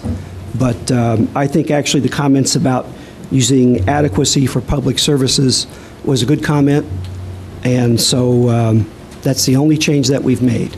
Hopefully that will be enough, but... Okay. Any discussion? No discussion. All in favor, say aye. Aye. All opposed? Aye. Motion carries. All right, 3A. Wow, that was a good one. Request to amend the Champaign County zoning to implement land resource management plan objective 4.4 by adding a special use permit for the RRO.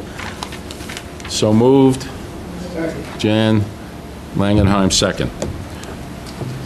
Discussion. John, give us just a quick one. This one's easier than the other two. From the first time the committee discussed this, we decided to separate the special use permit from the special use permit standard conditions.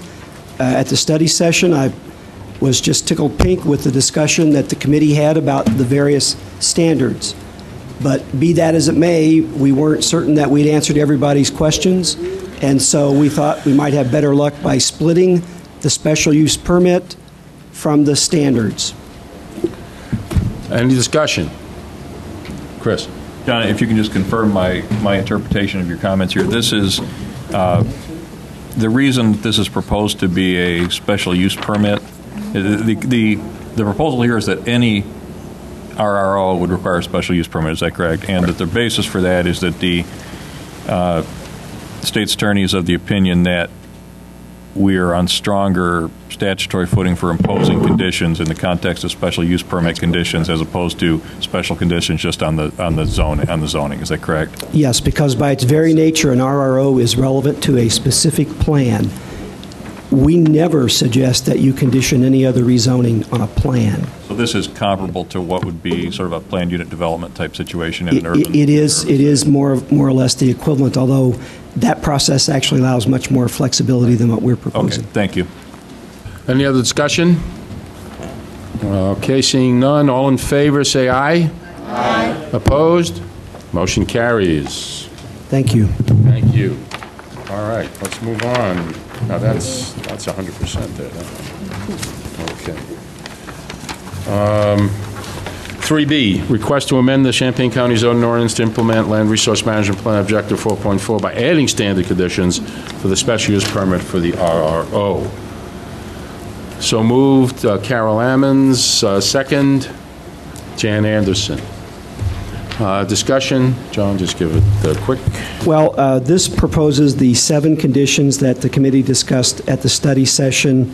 From a staff level, we're so relieved with having the special use permit that the standard conditions aren't necessary. However, if you can identify any of these conditions that you know are a minimum condition for you, and if you can adopt that, then you're telling every subsequent divider in the future, this is what the Champaign County Board expects. Right now, there's nothing like that in the ordinance regarding when they should propose a new street or propose some other way to get access to lots, or for any of these other 5 other things. And so, to the extent that there's support on any of these, even if it's only one, it would be a big improvement over the existing situation. Any discussion? Questions? Patsy? Yes, I'd like to convey to the rest of the board the remainder of my conversation with Professor Reynolds and what I conveyed to John and Susan. If you look at the zoning ordinance and you read through on the RRO, it is not in a user-friendly format. And I said I would support this, these 7 criteria that are being put forth for us to vote on tonight,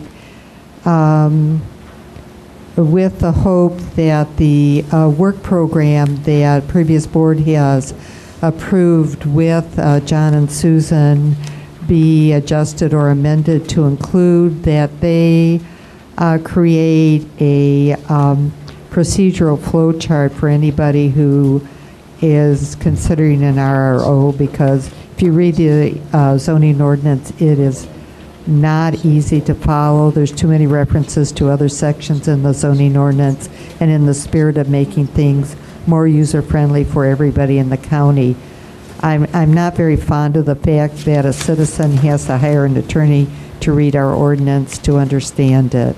And so I share that with John and Susan, and I think that's something that will not be difficult to do down the line at some further time. Thank you. Any other discussion? All in favor, say aye. Aye. Opposed? Aye. Motion carries. Okay, other business. Request for a letter of support for Senate Bill 2195.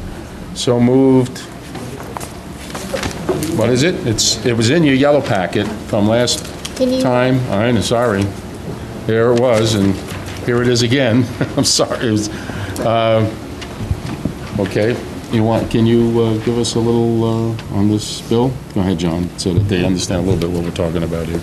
Okay. Senate Bill 2195, and there now is a House bill that is somewhat different.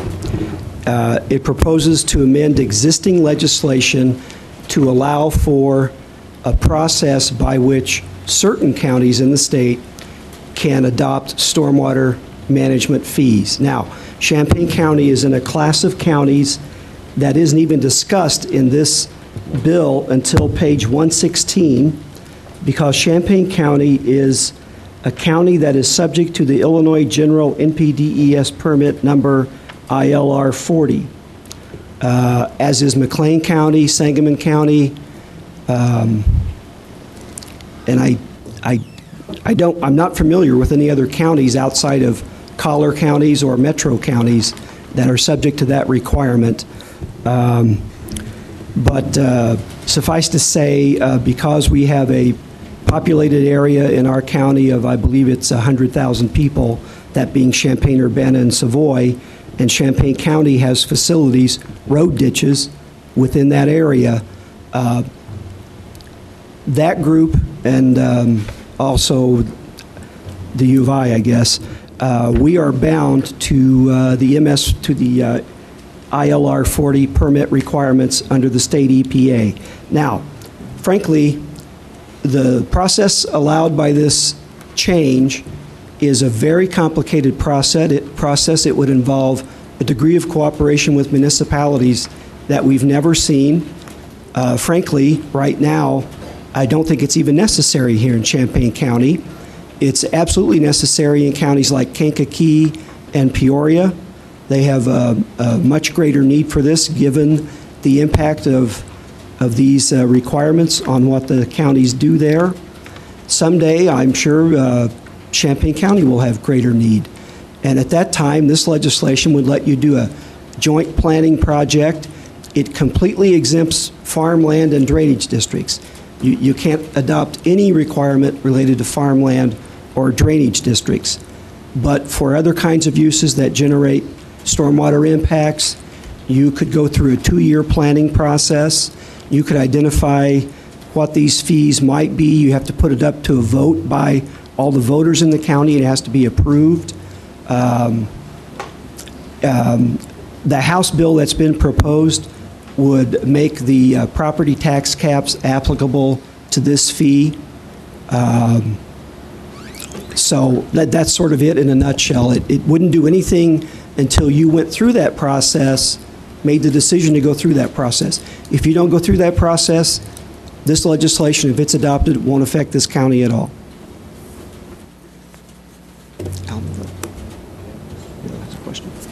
Oh, I'm sorry. I couldn't see your hand there, Al. Yeah, when we looked at this in the packet, it was not included, and I would assume that we didn't cover this. This is new territory for some of us. I've never heard about, an explanation on it prior to, because we did not have enough time in the last meeting. This was all deferred. So Right, it was in the last we never discussed this, and it's not in our packet now, and No, some it of was us in last didn't bring month's our packet. packet, so. It was in the yellow packet. I understand that, but it says, in the blue, it's not there. I thought the 2195 was having to do with the sheriff's office issue, so I just thought it was we never discussed this. This was deferred.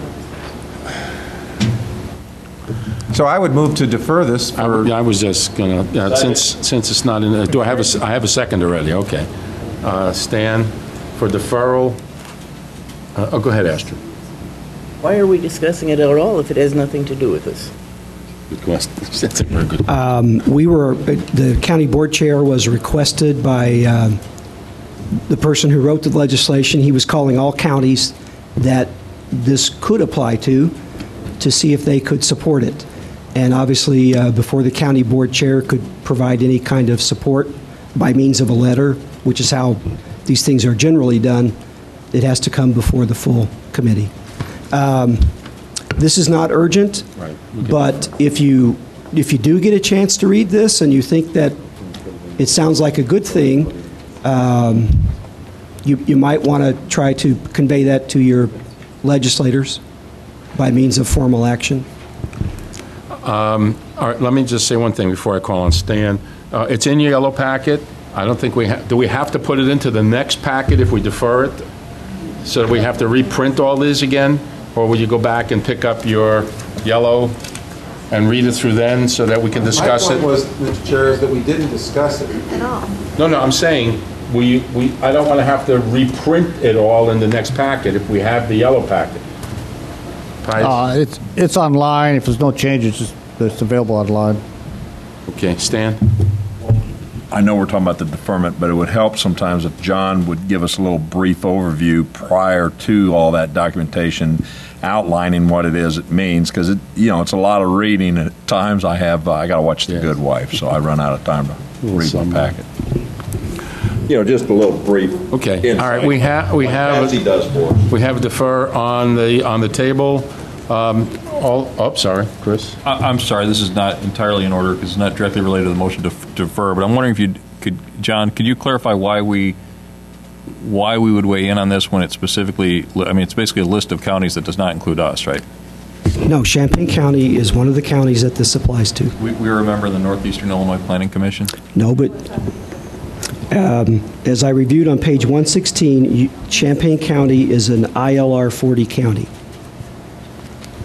Okay, well, I'll certainly support the motion to defer because reading the full text of the bill, I have not been able to discern how it applies to Champaign County yet. The bill doesn't purport to indicate which counties are say this 3 times, ILR 40 counties or not. The state EPA website, I believe, does contain a list of ILR 40 counties. Okay, I mean, I'm reading from the synopsis, from the essentially the preamble of the bill. It indicates that this applies to metropolitan counties located in the area served by the NIPC, and references of the county shall only apply to those counties. I agree. That preamble is completely misleading, and on page 116 of your agenda, it states it very clearly. It includes counties that are ILR 40 counties, which is specifically not included in that preamble. Right. That seems very odd to me. I agree. Any other further discussion on deferral? All in favor of deferral, say aye. Aye. Opposed? Carries. Sorry. I'm done, but Patsy, you have... It wasn't appropriate while we were discussing the deferral, but when this comes up again, if John would supply the Senate bill number, because there's a bill going through the Senate covering this same issue, and if we're going to talk about this, we need to do it in a full context. Yeah, actually, that's the House bill. This is the House bill. And that's House Bill 3372. And this has to do with wastewater. House Bill, what is it, 3372. 3272. Jan? I guess I was just going to comment, according to what they said at the county meetings on Saturday, a lot of these bills right now are, thousands being introduced, comes back again, it could have a different number. Okay, the block's done. Policy.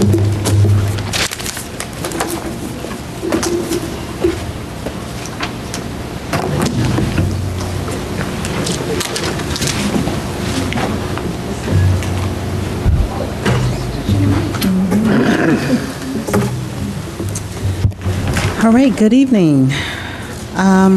First order of business on policy is A1, Forest Preserve District Board appointment from a resignation of Christopher White, an appointment Mr. Weibel.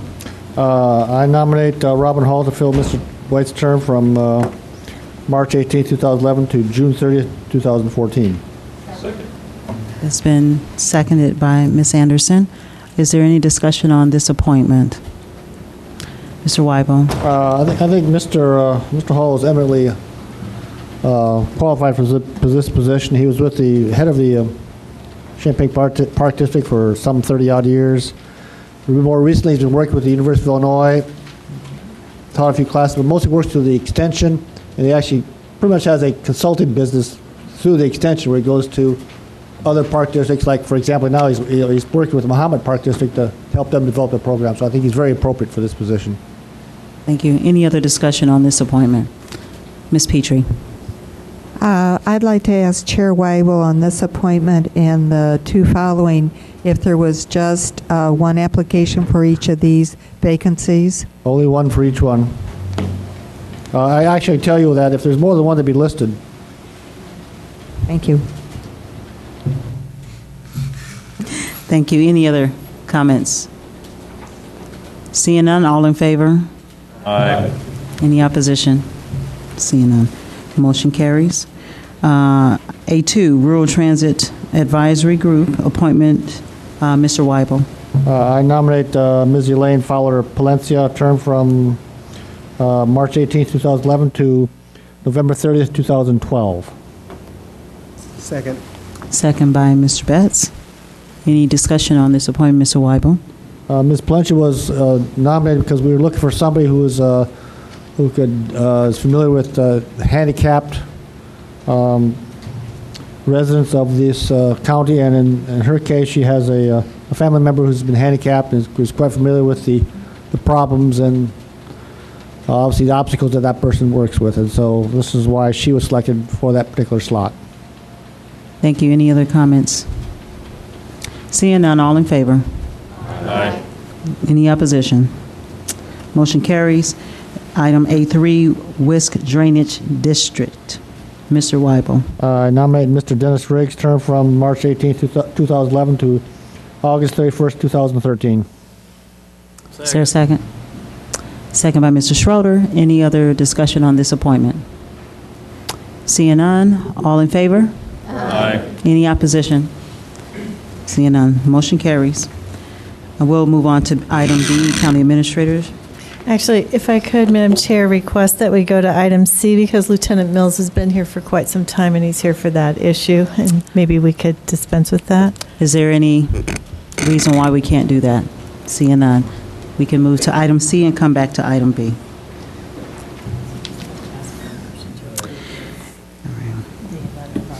All right, so under C1, request for a letter of opposition to House Bill 1293, Sheriff's Mortgage Foreclosure Sales Revenue. Is there a motion on that? So moved.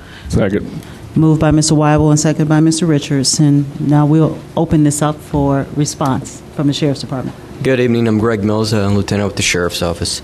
Sheriff Walsh asked me to briefly give you some information tonight on this House Bill 1293 that's currently proposed and pending. Give you a few reasons why he opposes the bill and why he's urging everyone on the county board to contact our representatives and oppose it. The current bill is very similar to House Bill 5055, which did make it into law last year. The bill outlines is currently we have a procedure for what we commonly refer to as sheriff sales or foreclosure sales. The sheriff's office processes those sales until a foreclosure sale is complete, and for that service, we gain revenue from that. An example of what we've gained in revenue in the last couple fiscal years, I looked at it today, and I think the sheriff may have provided most of you with this information. Fiscal year 2009, Sheriff's Office or General Fund realized revenue of $127,800. Fiscal year 2010, approximately $133,800. So I believe that's roughly half of sheriff fees revenue. So it is very significant for the Sheriff's Office. The proposed House bill would take away the sheriff's responsibility for this, giving it to a private entity, which would then make that revenue for themselves. The sheriff also would like you to know that currently we act as an independent, unbiased person of the court to handle the process. Sheriff's Office, it may be myself that deal with the sheriff's sales. We're not allowed to bid on it. It also allows the public access to this process where they can come, they can view, they can bid if they so choose, which I think is something that will be lost if this bill goes through. Something else that the sheriff has heard as a reason to push this bill forward is that some people say that the sheriff's office unnecessarily delays the sheriff's sales. He wanted me to pass on to you it's untrue. If somebody goes through the procedures with the court, gets the paper signed, and then gives them to the sheriff's office, every second fourth Friday, we hold the sheriff's sales. If we receive that on Wednesday by the close of business, that property could go on the sheriff's sales docket that Friday. So there is no such delay. We also act as a central clearinghouse, if you will, for any possible properties. So anyone has the ability to come into the sheriff's office and look at those properties if they so choose. Sheriff just wants you to know some of these facts and urge you, based on that, to oppose this bill. If there are any questions, I'd be happy to try to answer them. Mr. Richards. I don't have any questions. I just want to make the comment that we do not need to be making the foreclosure system any easier in this country, state, and county. Sheriff's offices do what they do and have, as far as I know, for hundreds of years to act as a check on banks, the banks who have been wrecking our economy with hundreds of thousands of foreclosures. We need to keep sheriff's offices in Illinois front and central in this process and keep them doing what they're doing. Many sheriff's offices in Illinois have acted as checks on foreclosure mills in this state, and we need to continue that. Any other comments or questions for Mr. Weibel? Lieutenant Mills, I support opposing this bill, but can you tell me where the money comes from? Does it come from the buyer? Where does actually the money come from that the sheriff receives? The transaction. The current fee for completed sheriff's sale is $600, and that's statutorily is what we're able to charge. So who pays that? It will come from the person who purchases the property. Generally, that's going to be the plaintiff, which is the bank foreclosing. There are some circumstances where a third party comes in and decides that they want to bid on a property that they believe they can turn around quickly for a profit. But it is the buyer who's responsible for that fee. Thank you. Mr. Betts. I want to echo what Mike Richards said. Some of these situations with foreclosures, the banks have sold these loans and sold them and played with them to the point where when you try to do the title searches and stuff, you don't even know who the parties are. At least this is public, what's happening. What's happening in terms of the banking industry is not public, and it, despite what folks think, it's not very well regulated. Ms. Bergson. These sales are court ordered. It is a matter of... Can you use your microphone so we can... Sales are court ordered, and it is a matter of law enforcement. And I don't like more privatizing of law enforcement. I don't think it's a good idea, and I think that's what it is. Thank you. Any other questions or comments? Mr. Weibel. I just want to clarify to particularly new members of the county board that a letter of support is, what I will do is we'll letter a letter of support starting tomorrow if this passes, in this case. I'll send it to all the legislators that cover any part of Champaign County. Also send it to the Senate majority minority leaders and their assistants. Mr. Betts and then Mr. Allen. I would ask the chair also to send that letter to Representative Lou Lang, who I've known for a while. Send it to him. Mr. Alex. I'm sorry, Madam Chair. Point of order. Is there a motion on the floor at this time? Yes. Okay. I missed that. All the way back there, Ms. Holderfield. Thank you. I have participated in quite a few foreclosure sales. It's an ugly process, and I wholeheartedly agree that we need to oppose this bill. I want to keep our process as fair and as open as possible. I think that giving this to a private company is going to prohibit that from happening. We have an orderly fashion. There are many issues that are involved with the foreclosure process, and a lot of it stem from the asset management company when it is sent from the bank to the asset management company. And so to say that it is the fault of the county sheriff's office is absolutely inaccurate. And I definitely, absolutely want to keep our sheriff's department a part of this process. Thank you. All right, so we have a motion on the floor. I'll just call the question at this point. All in favor of Chair Weibel sending the letter in support tomorrow? I mean, in opposition, I'm sorry, yes. In support of our opposition, right. Yes. All in favor? Aye. Anybody opposed? I'm seeing none. Thank you. Thank you. We'll go back to the county administrator's reports at this point. The vacant positions listing is in your packet for your information. As you will note, it continues to be fairly short. The second item is a recommendation for award of contract for vending services pursuant to RFP 2011-003 to Pepsi. Move approval. Move approval by Mr. Langenheim. Is there a second? By Mr. Rosales. Any questions for Ms. Busey on this item? Mr. Nudo. The financial arrangements, they ask, or they say you can have the right to audit reports. I guess it's kind of hard. Have you had ability to audit, commissions from cash kinds of things before? From Pepsi, with Yeah. our current contract, yes. How does that work? I'm just curious. I mean, they provide us with a report that basically demonstrates the sales for each machine and the commission that is received from it, and we receive those on a regular basis. Ms. Anderson. On page 12, it talks about the commission. It says we'll pay a commission of I'm blank. sorry, I can't hear you at all. I was wondering, it has PepsiCo will pay the county a commission of, then it has a blank. Is Right. there a figure? We're still working with legal on this. You will have the final version of the final contract at the county board meeting, but we wanted to keep the process moving forward.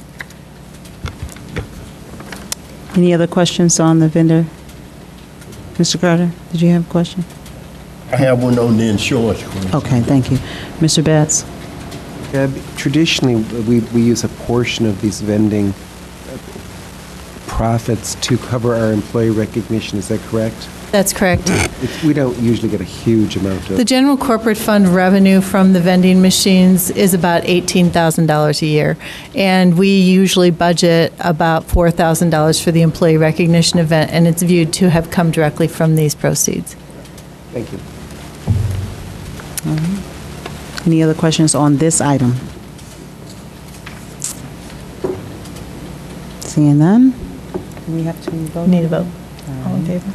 All in favor of the selected vendor for the vending machine service? Aye. Any opposition? Seeing none, motion carries. On the next item, I would like to give you an update. We released the RFQ for broker services for employee health insurance and related benefits. We have an evaluation team. We received 9 responses to that RFQ on February 15th. The evaluation team reviewed them and shortlisted 4 of those 4 firms last Tuesday. And the interviews with those 4 firms are scheduled for tomorrow with the evaluation team. I am requesting that you allow us to bring the recommendation for award of contract for this broker services directly to the county board meeting. We will be able to complete the work in time for the county board meeting, but we could not get all the meetings done in time for this meeting tonight. All right, and Mr. Alex? Does that require committee action tonight? No. Do we have to direct you to do that? If the committee says that it's okay for us to present it to the full board, I think that that would be appropriate, as long as the committee is okay with us placing it on the full board agenda. Let's move that we send it directly to the board meeting next Thursday. Second. It's been moved and seconded by Mr. Curtis and Mr. Alex. Mr. Weiber, were you going to? The other way, just ask if there's any objection. We already have a motion on the floor, so we'll go with that. I just wanted to ask a question, and then I'll come back to you, Mr. Benzo and Ms. Petrie. The process of selecting the 4 that you have left, will the county board then see the 4 that you have left, or will only see the one that you've selected? You'll only see the one that we select. There are 2 county board members on the selection team, as well as an employee representative from each of the 3 major employee groups, as well as the insurance specialist and myself. And we will actually conduct the interviews. We did not anticipate that those interviews would be done for the full board. And if I can just follow up for the committee's benefit, that the selection, once you select the process, will you give us a written description as to why you decide to go with that particular firm as opposed to another? Well, as you had in your packet tonight, there will be some explanation of the basis for the recommendation from the committee, yes. Thank you very much. Mr. Benzo and then Ms. Petrie. I was just going to note my abstention on this vote. My employer did submit a response to this RFQ, so I won't be able to participate in this. Okay. Ms. Petrie? 2 information questions. One is, I think it would be helpful for the board, even though there are 2 board members on the interview team, for the rest of the board to know who the 4 were, so we'd have a better understanding of why the one that gets chosen is chosen. And the second, is this just a year contract, 2-year contract that will be signed for this insurance? This would probably be viewed as a 2-year contract initially, with reopeners available for a 3rd and 4th year. It would be subject to county board approval. The reason I asked that, and maybe Chair Weibel passed along the information that we were given at the meeting last Saturday that the County Board Association put on, that they are beginning to start a process of insurance. And so I just wanted to make sure that if that developed in something that was a good potential for this county, that we weren't tied into a long-term insurance.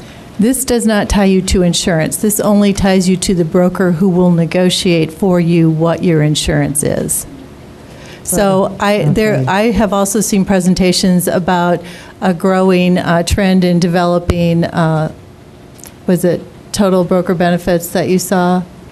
Anyway, we are not precluded from moving to that program. This broker would be assisting us in the negotiation of having health insurance through that program. Okay, thank you for that explanation. Could you answer the second question about the evaluation team? The evaluation team, who's on that evaluation team? That was her second question. who the four firms are that we've shortlisted. Who's on the actual evaluation team?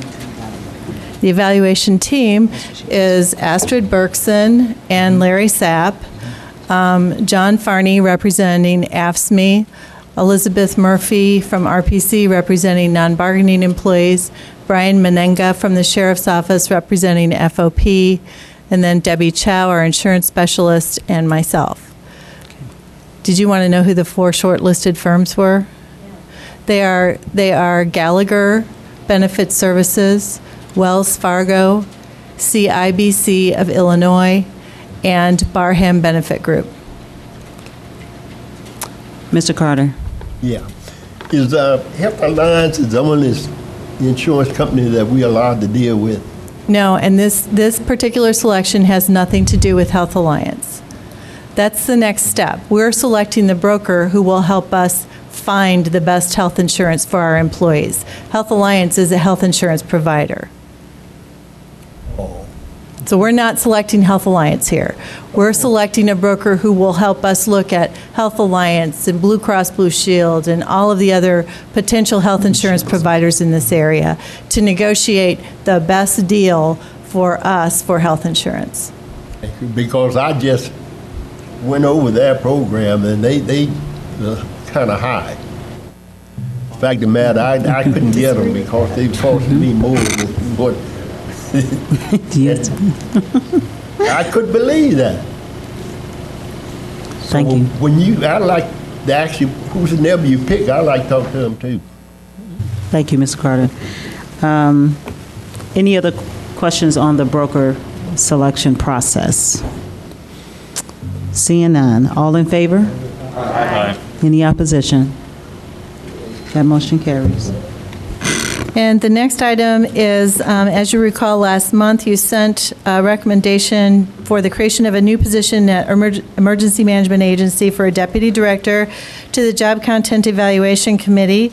The committee did meet and evaluate, review this new proposed position, and the recommendation is in your packet on page 32. The evaluation committee recommends that this position be classified in grade range I and created entitled Deputy Director. The job description is also included in your packet for information. So moved. It's been moved by Mr. Alex. Is there a second? Mr. Carter. Any discussion? Ms. Michaels? Just a quick question. Where was the salary coming from on the budget? There is an elimination of a clerical position in EMA, and the salary from that position will cover this position. Thank you. Ms. Petrie? Again, an information question. Is there some place on the county website where one can read the description of these different grade ranges? Yes. Okay. Under what category? It's the fiscal year 2011 salary ranges. Ms. Coward? Can you use your microphone so we can hear? I was going to ask about grade range 1 and find out.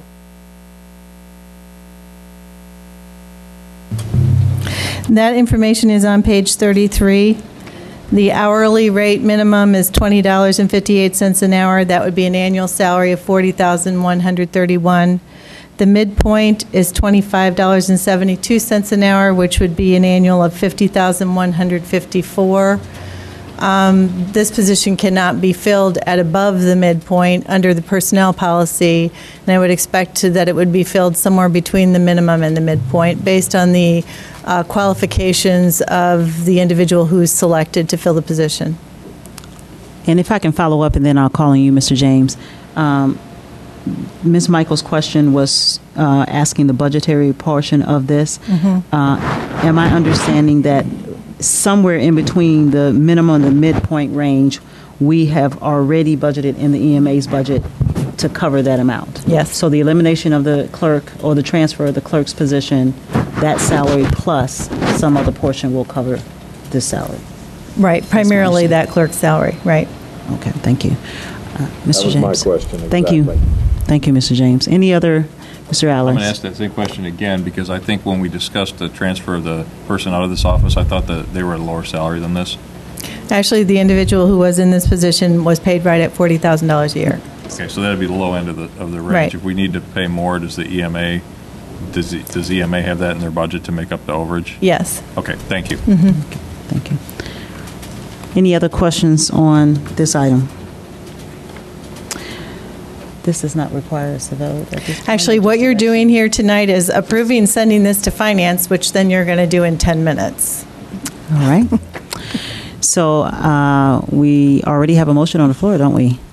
Then I will ask for a vote on this matter to move it on to finance. All in favor? Aye. Any opposition? See, that motion carries. Let's see, County Clerk report. It's been moved by Mr. Bett and second by Mr. Michael Richards. Any discussion? The clerk has been so patient. He's always so patient here. I'm sorry, the clerk is not here. The treasurer is here. I'm thinking about the treasurer and talking about the clerk. They don't even look alike. They don't even look. Thank you, Mr. James. Any other discussion on this motion here?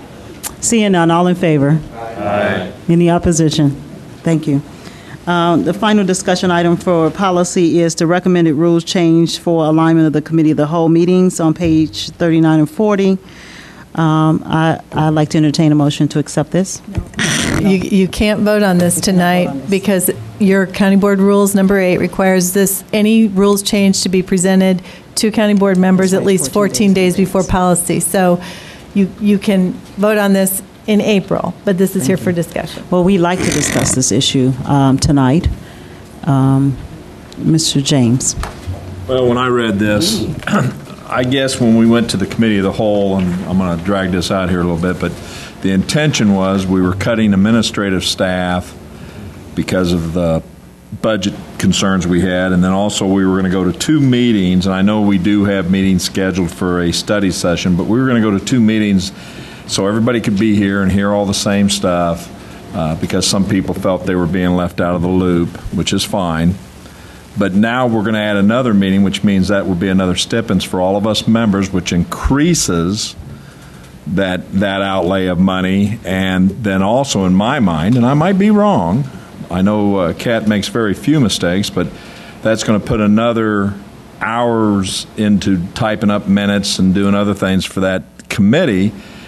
And I just wonder, we keep shuffling these numbers and we come up with these good reasons, as we always say they are, but then here we are fine-tuning or adding more to it. And I don't know, I don't like that we go long sometimes because people like myself and Rosales speak for a long time, but I do know that, something's wrong, and I sort of prefer, as everybody else puts their 2 cents in, I preferred the committee structure the way it was because we had more input, more time, we could digest those that had to do. Here, sometimes I truly get lost in the shuffle. We jump from ELUC to administrative and policy, and then we go to finance, and by the time I go home, I don't even want to look at my checkbook.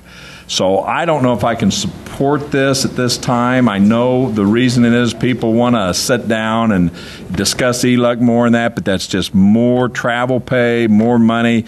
And, in my mind, if we got that to give to us, we ought to be looking at giving that to those who work for us. Any other discussion on this, Mr. Richards? I think from looking at this once that I like the proposal. I like the old committee structure best because I thought it created better deliberations, paced things out. But as I'm sure Madam Chair also believes, we pretty consistently go along at these meetings, which is fine. Everybody should have their say. But it worries me that usually the last committee, sometimes the last 2 committees, everybody is so tired from screaming and arguing that there's just no real discussion and oversight towards the end. And this seems to me something that even if everything stays as long as it was, that will give everything a more fair chance to be looked at, and hopefully we can make sure everything gets a good look. Thank you. Ms. Bergson. I have a feeling that Closer to the mic. I have a feeling that hot air tends to fill the space and time available, so that if we have another meeting, it will still go long. People will simply still fill up the time with talk. 3 meetings with 4 hours, mine was back. Any other? Mr. Alex? I guess I'll weigh in. I mean, if I have to pick between 6 2 3-hour meetings or 3 2-hour meetings, I take the 3 2-hour meetings. So I'm willing to try that. I'd be willing to support this and try it and see how it works out. I know that after 3 or 4 hours here, I'm not making as good decisions as I was at the beginning of the meeting, and I can't imagine how it affects our elderly board members like Mr. McGinty here. Mr. O'Connor? I'll direct this, thanks, Carol. I'll direct this at Chris. If you were listening, Astrid already pointed out what we're going to get is 3 meetings of 4 hours. It's not going to shorten anything up at all. It's just going to wear everybody out an extra night every month. If it does, maybe we go back. Well, I'll call on you in 1 second, Mr. Carter. Let me just illustrate that although some of you have had it a lot longer than myself, the 6 committee structure, of which, of course, I like the smaller committee structure, makes sense. However, 6 meetings that I would have to attend if I really wanted to know what was going on, or wait till Mr. McGinty brings all of this wonderful stuff to the full board meeting and then ask him my 1,000 barrage of questions then. Or we can go to what we've done, which is go to the 3 committee structure, which when the board passed to go to the 3 committee structure, it was not to be written in stone, but with some caveat that we would review this to see really how it's working. And I agree that in some way we'll have a lot of hot air because we just are hot-aired people. However, if you reduce to 2 committees per meeting, there is absolutely no way that we will have the same result as we did last Tuesday or this Tuesday. We've moved from last Tuesday's meeting an entire agenda item of ELUC to this week. And then this week we said, we're not ready for that, move it to next week, which is in essence what I'm asking for us to do, is to reduce these to 2 meetings so that ELUC and Justice, who could partner on this and balance the time a little bit, maybe we won't have as much of an ELUC meeting or a Justice meeting on one of these weeks, which could really happen, or we will have this same committee structure now, we'll increase facilities, which will be the next issue, and then we'll compact these 2 meetings into 10-hour sessions, of which, as you're suggested, by the time we get to finance tonight, most of us will be absolutely exhausted, and however good our intentions, we will let things go that we probably shouldn't. And so that is where my recommendation came from, to go from 2 to 3 instead of 6. And I owe Mr. Carter and then you, Mr. Langenheim. Yeah, I prefer the committee form of government because we had hands on what we were doing. And I don't know why now I think they used to kind of poke us because Highway never did have a 2-hour meeting. About a half an hour, 45 minutes, we'd always through our meeting.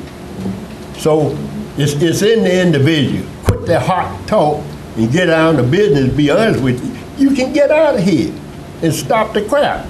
That's what's wrong with it. And the procedures is wrong. That's what's wrong with it. All the committees I served on, we never was there over an hour. Less than that, sometimes we go 20 minutes. Thank you. Mr. Langenheim. There's an old statement, too many cooks spoil the broth. And the purpose of the committee meeting is to prepare a broth to present to the full board. We don't need all the cooks in the room for that. Those are on those smaller committees are self-selected cooks. If someone else, other members of the board wish to come to those meetings, they can and do. But this is just essentially running 2 full board meetings for everything, and I think that is in excess. Ms. Bergson? Could Deb tell us how much more it would cost to have this extra 12 meetings per year? Well, I didn't bring my calculator, but a meeting, if everyone attends, costs right about $1,300. What about the use of the room and cleaning it up? And all you people? Well, we all work for you. That's what they're supposed to Our do. salaries won't change. We'll still be here. Mr. Rosales. I did work out those figures, by the way. $45 per meeting times 12 months comes out to $540 for each member. 540 times 27 members comes out to $14,580, and that's not including staff time, and that's not including travel time. And if we reduce it to 22 members in 2012 times 540, it will be 11,880. Thank you, Mr. Rosales. Let me just remind the board members that we are probably one of the lowest board paid committees. Thank you. Let me also remind you, I know that's not a popular position to take, but let me just also remind you that this board, when I came on the board, voted to not increase your own salary, which was whatever we needed to do at that time, that's what we did. But we have since increased the salaries of other boards that we appoint. We also have some boards that actually are paid more than us, and we actually administrate the county. So I want to make sure that we understand that we're not asking for overabundance of money here. We're talking about really being able to do the business more efficiently. So if people want to keep this current situation, which is the 3 committees, 2 meetings a month, and that's the consensus of the board, that's absolutely fine. This proposal is to make a recommendation to look at the changes and the effectiveness of what we're doing. If we're not looking to be effective, which is what the initial discussion about going from 6 to 2 meetings was about, and we are still not effective, then we do have a responsibility to make a recommendation to become effective. Mr. James. Madam Chair, as I always say, that's fine, and you've put that option out there, but I see no option saying, would we prefer to go back to the committees that we used to have? I see nothing in there that gives us Yeah, this is my recommendation, but you can certainly make one. But you're saying that, we need to look at this or that, and I would ask that you consider that if we're going to look at this, give us the option to stay as we are, or to increase it, as you say, to the 3, or do we want to go back to the committees as they were? Because that was part of the negotiations also, that we would review it after a year to see how it was working, and see how the numbers fall out. But in my mind, if I'm going to start coming to 3 meetings, even though we had the study thing set up, I'm really going to more meetings than I was before, and I agree with Ralph, and I agree with Lloyd. And I understand what you're saying. Everybody wants to hear it and the knowledge and all that, but we're losing it after so much time. But the committees I served on, whether it was justice or facilities, we could ask more in-depth questions. We went out. I can't see all of us getting on a bus and going to tour the nursing home as a group. I just can't see it, and it hasn't worked because we've made that offer on a weekend and nobody shows up. But the way it was before, we had that opportunity. We could go see the buildings that we're maintaining. We had the chance to sit in there, and we even had meetings in the courthouse. I don't think we can do that now, as big as a group as we are, and accommodate everybody. And I do firmly believe that if you have a strong interest, I look around in here just like right now. Look how many empty chairs there are. Look how many of us leave early sometimes. If you want to attend that meeting, just like the public, go to it. But let us do our job, and I trust, whether it be Mr. McGinty or Al Nudo or even Lloyd, if he tells me this is what we decided in committee, I'm going to ask questions, but for the most part, I'm going to trust that they've done their homework. Thank you. Did I see your hand, Ms. Alex? Okay. I'm sorry, Ms. Petrie first, and then I'll come back to you. Madam Chair, thank you very much for bringing this up for conversation.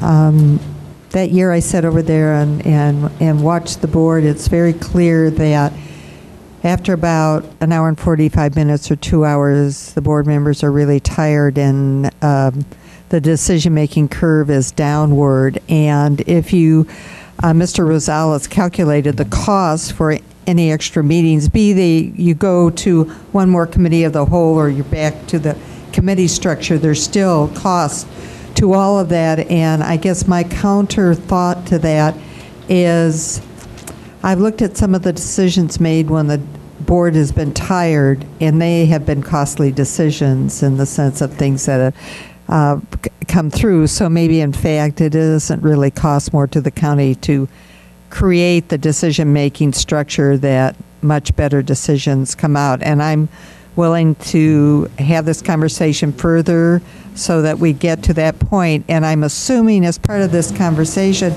no matter what the board decides, that there will be some adjustment to the board rules, because some of those board rules inhibit some of what other board members have just mentioned they would like to see happening in a more in-depth investigative conversations. Thank you. Thank you. I'm sorry, Mr. O'Connor. I'm sorry, Mr. Carter, and then Mr. O'Connor. That is perfect right. You have Democrats and Republicans on those committees. He takes back to his caucus the same thing I do. So it's don't tell me that you don't know. When you go to your caucus, what we do in highways, there's a man take it to it. And I do the same thing to mine. Fact of the matter, what is it, 4 or 5 Democrats is on the committee and the same on the other side. How are you going to misinformation that way? It's ridiculous. Oh, don't try to jive me now. You tell me, but I ain't got to believe all that because I know it's wrong. Mr. O'Connor. I just wanted to say, I see one advantage to the large committee system. If the old committees got caught 3 people having lunch at the wrong place in daylight hours, we were in automatic trouble. And now we got a majority of a quorum that amounts to we can get a table for 8 at the Cracker Barrel and talk it over now.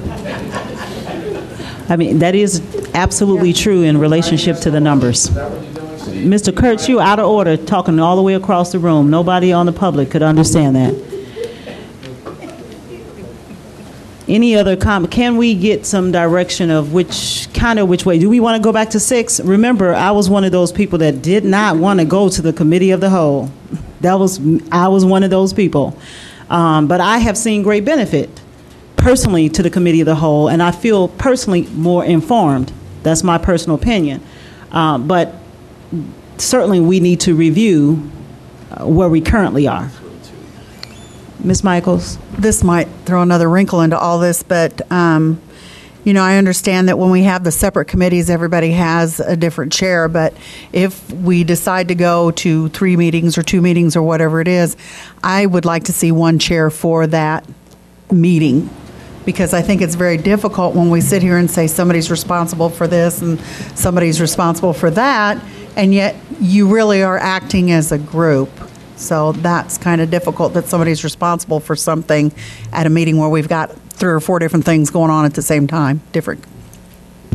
Mr. Kurtz? I have to disagree, Diane. Okay. They're not here now, but Patsy just told me today, she says to me, what, do you live here? I spend a lot of time with John Hall and with Susan Monty, and when I sit on that chair, I think the chair who heads up that committee has done a lot of work, perhaps more work than most of the other board members within that committee. And sitting up there, I can direct and lead into certain areas that might be questionable and answer questions that I have ascertained through the time. I think all chairs meet with. Now, if you feel comfortable that one person can handle it, that's fine, and I can answer the questions from here. But I don't see, if we're going to go to 2 committees, to have just 2 people. One sits for the committee and then the next sits for their own committee. Just usually the chair has more information in his hand than most of the other board members. Mr. James? Following up on Mr. O'Connor's comment, and Deb, I hope you can answer this. Can we legally right now, if 8 of us want to get together and talk? 7. 7. Okay. I didn't know that, but it's also confusing to me, and I've said this before, and what Diane said, we do when we have the regular board meeting, Pius runs the whole show through the whole agenda. We take turns with different. I don't mind if there was like each different meeting one chair, and just runs the program, whatever items are on there, but everybody wants to get up there, and yes, you're right. Maybe you spend a lot of time here, but that's a choice you make. Al spends a lot of time here, and he's not a chair of any committee. That goes back to what I said. If you really had an interest on what was going on at some committee level, you could go to that meeting. Personally, it isn't going to really upset me one way or the other. I was at the other committees, I'm at this committees, and if we go to 5 meetings, that's fine. The only thing I'd like to see is raise my pay to $100 a month. Ms. Holderfield. I hope this isn't out of order, but can we call the vote? Well, there's no vote on this. This is just a discussion for us to get some direction or the feelings of the board That's members. how tired I am from all I this know, already. see, you're already tired. You guys are wearing me out. That's the point. Here's my personal opinion. I think that, as you said, I know there's a cost, and I don't want there to be a cost to this. I think that these meetings are going longer and longer and longer, but I also feel that during those meetings we've really accomplished a lot at those meetings, and they may go a long period of time, but we've gotten, as far as I see, a lot of accomplished, and I think we've built a lot of camaraderie amongst ourselves to do what's in the best interest of the county board. So I hate to see there be a third meeting added to an already busy meeting agenda that we all have. However, with that being said, if we do go to three meetings, then if we see that it's not working, then revert back to the 2 meetings. And sometimes I think you have to try something a little bit different to see if there could be a resolve to some of these meetings going on and on. So that's the big question is, do we stay till 10 o'clock at 2 meetings, or do we try and reduce the amount of hours that we're here, but yet we're really increasing the amount of hours that we're participating in meetings? So, you know, what the answer is, 3 meetings or speak less at the 2 meetings that we're at. And I don't know how you can really make a resolve unless you just continue to go in the course of action that you're currently in, or you throw one more meeting in there and hope that everybody doesn't continue to speak and speak and speak and speak. Thank you. Unfortunately, all of us were elected by somebody to represent some issue. And when that issue comes up that is pertaining to you or your constituents, I would hope that you would speak to that issue. And so I don't think that we should stop the discussion. We should try to figure out how to tailor it slightly. Mr. Nudo. Oh, I'm sorry. I'll skip Mr. Alex, and then I'll come to you, Mr. Nudo. Go ahead. I was just going to throw out one comment, and that was that we also have a study session. And one thing we may want to consider, that you may want to consider as you present this proposal, talk to some of the board members, is whether or not, if we go to smaller CAL meetings and only have 2 committees, whether we want to combine the study session with the committee to which it was related, which would result in the same number of meetings, assuming we have a study session every month, rather than have the study session and then 3 CAL meetings. I don't have a strong preference one way or the other, but it's something you might want to think about if cost is an issue. Thank you. That was my comment as well, that I was assuming that we would just substitute the study sessions, because now if we want to spend a little more time on ELUC will only have one other item on the agenda, and we can have Monty Hall.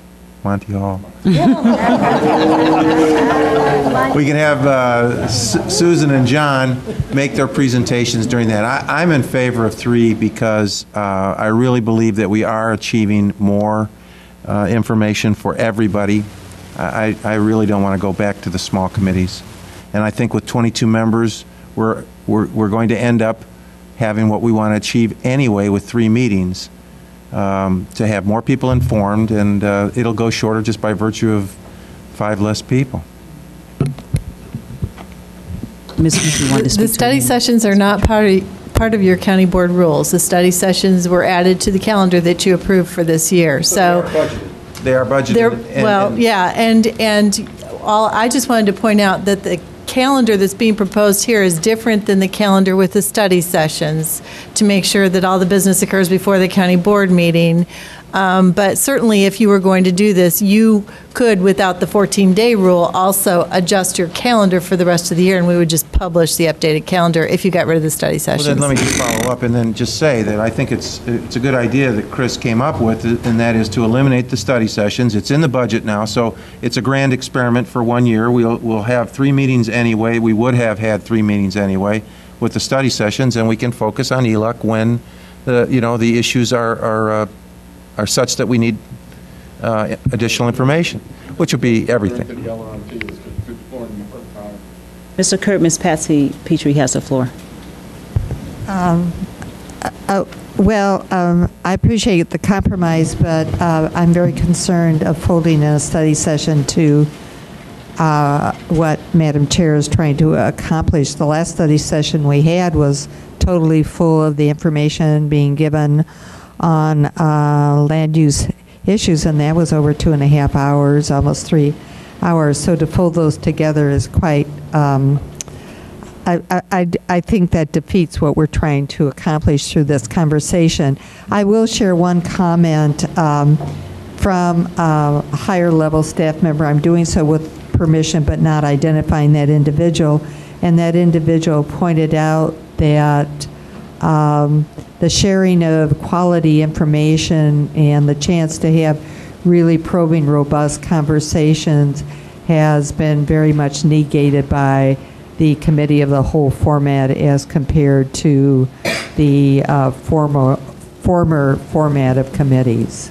So I share that, especially for those who feel that that's a much better forum for the county board to work under. Thank you. And Ms. Carter. Can anybody tell me how long that the 27 board members been established to this county? 1972? This 1868? It's 19, he said 1972. Huh? Yeah, they dropped it down from 50. 73? 72. 72? Well, what I want to get at, you used to walk out of either one of these cities with a flash. The both is growing double, the county is getting bigger. Now, I'm just concerned when you come to money, there's anybody else when it makes sense. To me, if 27 members was crucial back in them days, now the county is growing, your city is growing, and you're going to cut. That's not logic to me. It don't make sense. So if you're in the horse and buggy days and use the same system, now you're flying jets, and then you go, it just don't work to me. Now that's my objection about the reducing the 27 members. You don't pay them anything. When we go to NACO, every other county send their people to seminars everywhere to learn new ideas to bring back. We don't. We don't have that opportunity. But yet still we can't pay. There's something wrong, ladies and gentlemen. There's something ain't right with this deal. We couldn't even, Carol and I wanted to join the, what was the Black Caucus for a fee, and we couldn't even get that. Now, look, we're going backwards instead of forward. And you're paying 27 members less than you do one administrator. 27 people that you have working for you. And I say half, probably half.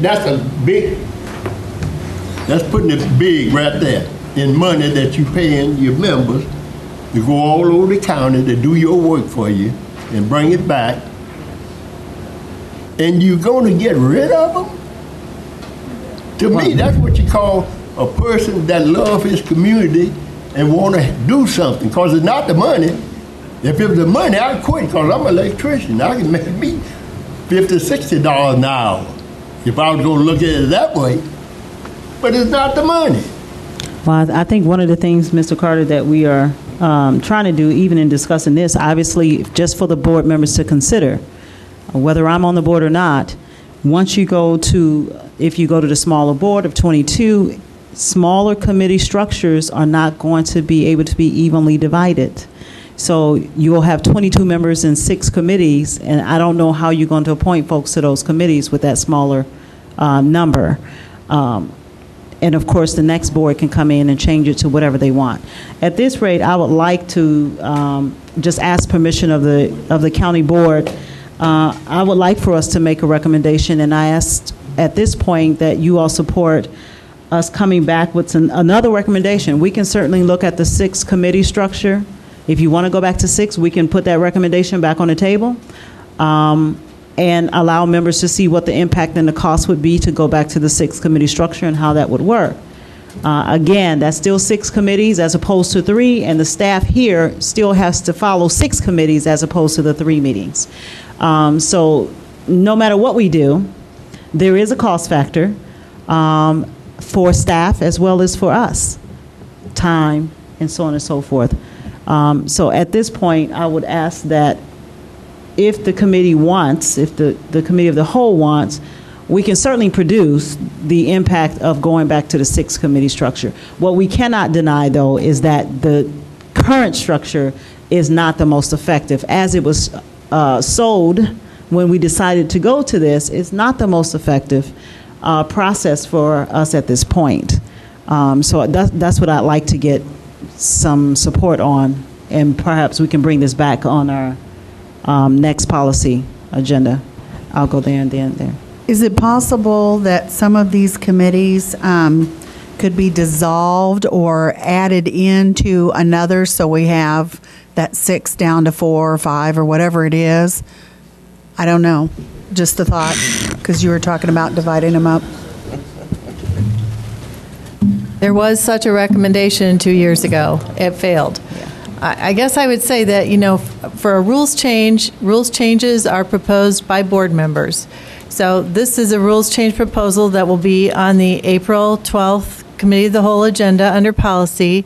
If any other board member wants to propose any other rules change on this issue, if you need assistance with it, I'm happy to provide you with that assistance. If you want to present a different scenario or a different way of doing it.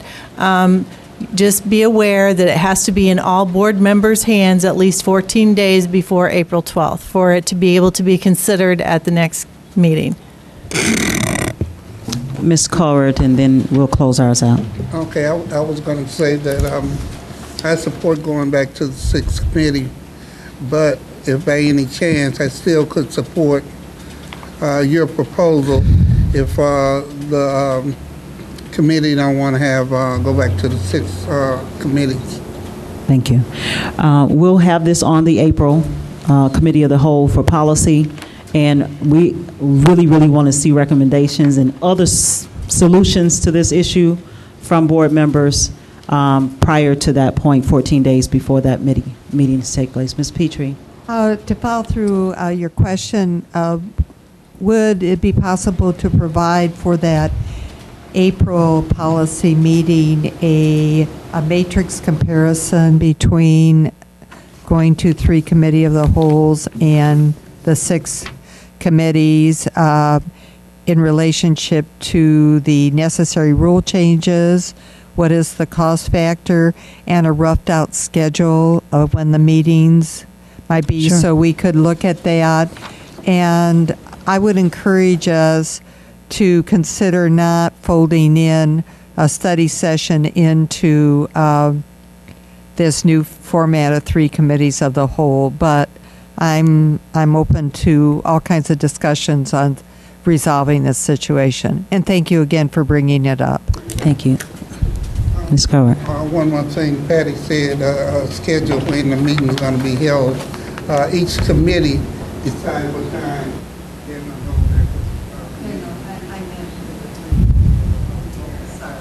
Okay. All right. So I will follow with Ms. Busey, and we can work on the cost factors of going back to the 6 at this point. It'll be on for April, and if there are other recommendations, we'd like to have them prior to the Committee of the Whole for April. That's all from policy. We need to do designation. So items for consent from policy will be, of course, all of our appointments passed, and then the vendor contract with Pepsi. There's nothing further from policy. Thank you.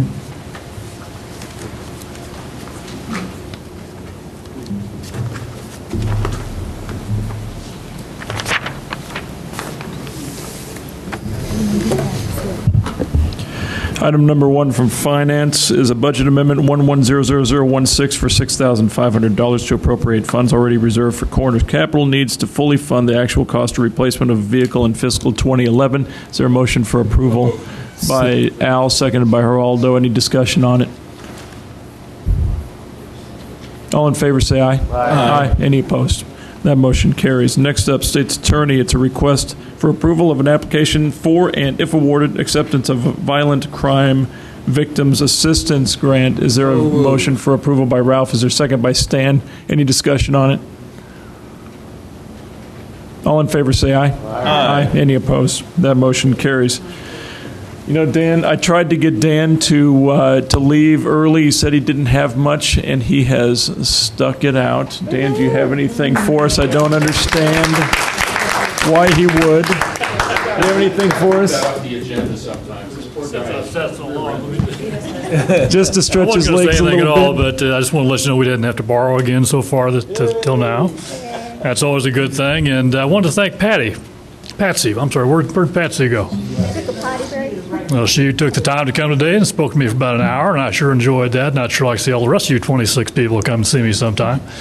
Sure be glad to answer your questions if you'd like me to answer anything for it or explain what we do or how we do it or the kind of money we wish to have or the money we hope to have in the future or anything like that. So I just asked that my report be accepted and placed on file, please.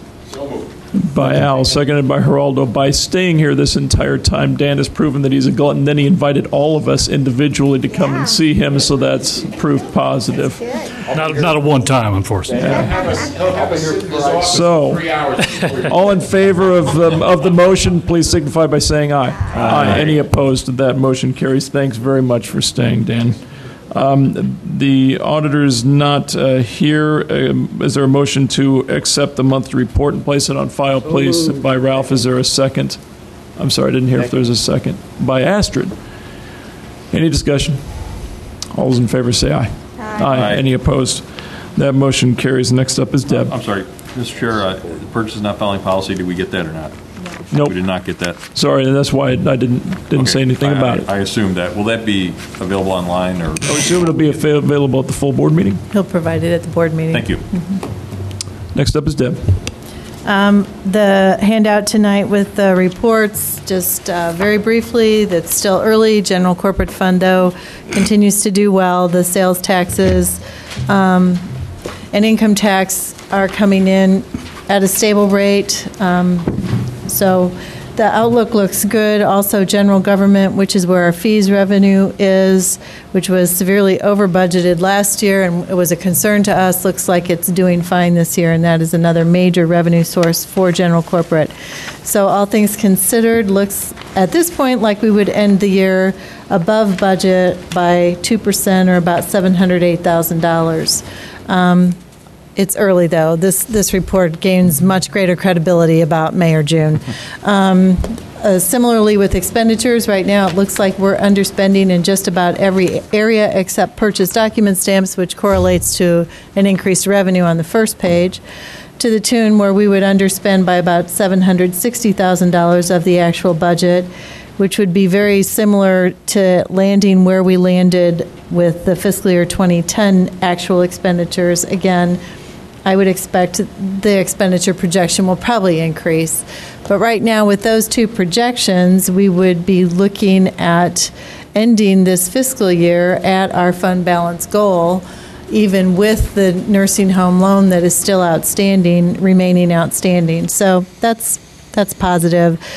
The good thing is, even if it doesn't end up this good, we are definitely, even if we actually spent the entire budget expenditure and received only what's budgeted for revenue, we still end up maintaining the fund balance that we currently have at between 8.25% and 9.35%, depending on whether you consider the loan or not, which is still substantially better than where we were a year ago and 2 years ago. The budget change report has not changed since last month. We did not make any amendments to the general corporate budget in the last month. And then the Harris & Harris reports are actually looking quite good. On page 5 of this handout, you'll see that year-to-date, general corporate has received $46,617 from these collections. And on page 7, total for Champaign County, $250,000 has been collected in these first 3 months. So that has definitely picked up and improved, and looks like it should be moving forward with at a fairly stable rate throughout the rest of this fiscal year. Stan, do you have a question? Yeah, on this collection, this is just mainly off of the old accounts that were outstanding, correct? This is the court system, yeah, and these are there's $20 million owed to us in back fines, fees that have been ordered, and that's what they're working on collecting. Thank you. And Carol?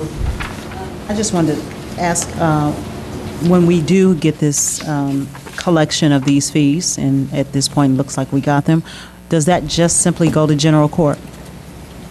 The revenue that comes from them go to the general court? No, not all of it. As you see the report, there are more reports. Page 5 is what goes into general corporate from what is being collected. But these fees get distributed to various agencies, police departments who issue traffic tickets. So they've collected a total of $250,000 in 3 months on Champaign County cases. $46,000 of it went into the general corporate fund. The balance is going to other agencies and/or into other funds in county government. If I can have one final. Please. So when we do get this Santa Claus fee that comes in, this money is unbudgeted, correct? No, it's considered part of the revenue. It is projected in revenue. It was over-projected last year.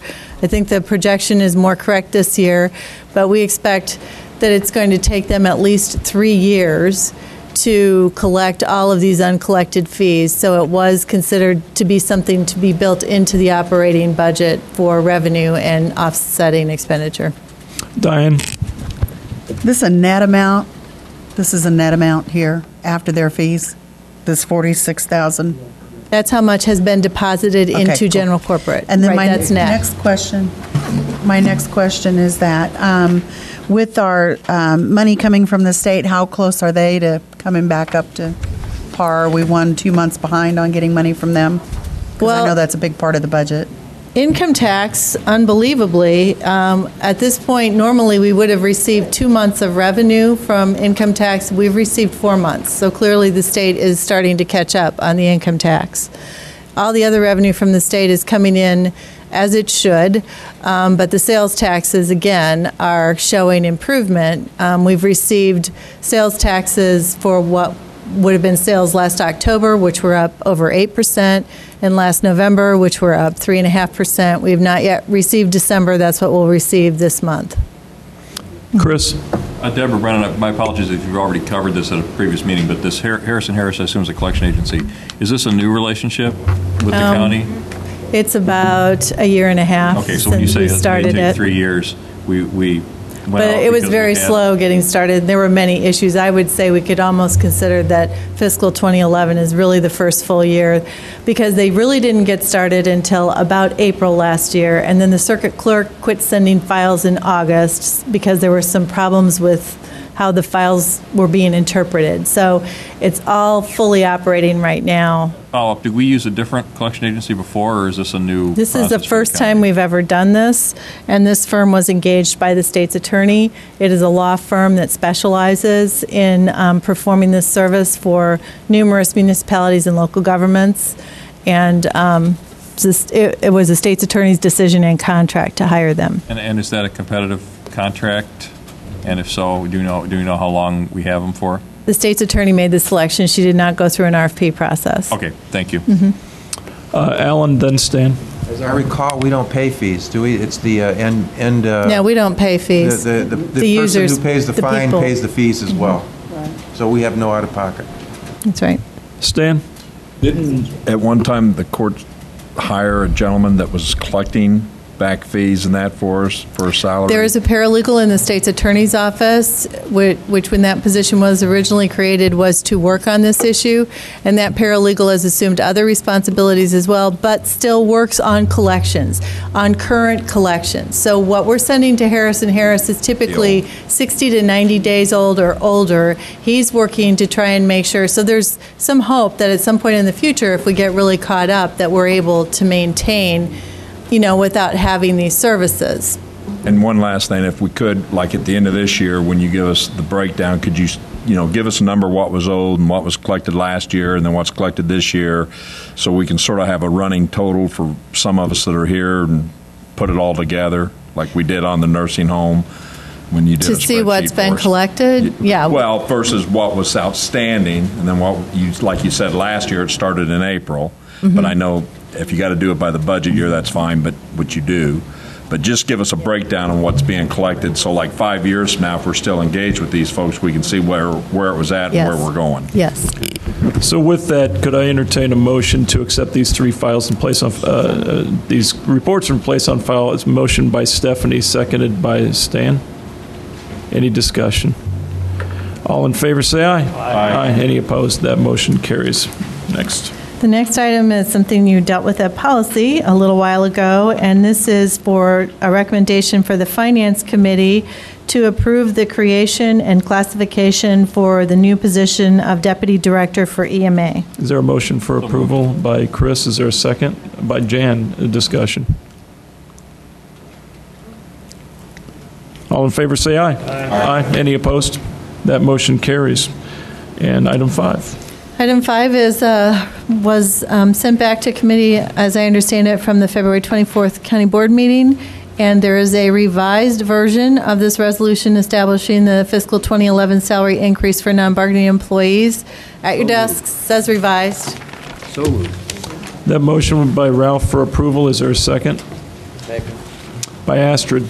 Discussion. Chris? Mr. Quisenberry asked me to ask a question of the county administrator.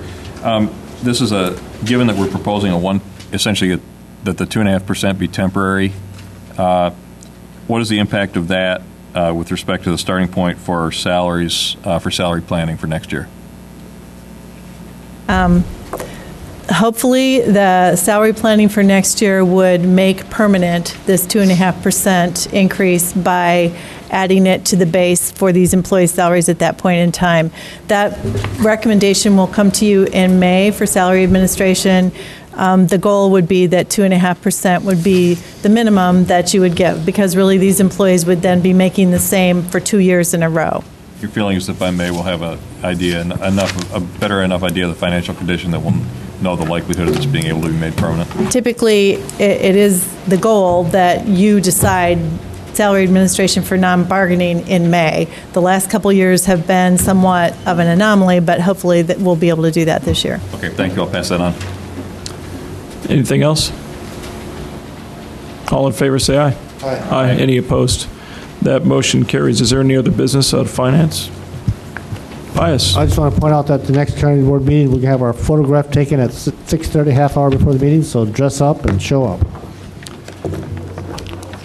There is no chair's report. All of the action items go on to consent, which is A1, B1, E4, and 5. Closed session minutes. Is there an approval for closed session minutes of February 15th, which have been around by Stephanie, second by Carol? Any discussion on the closed session minutes?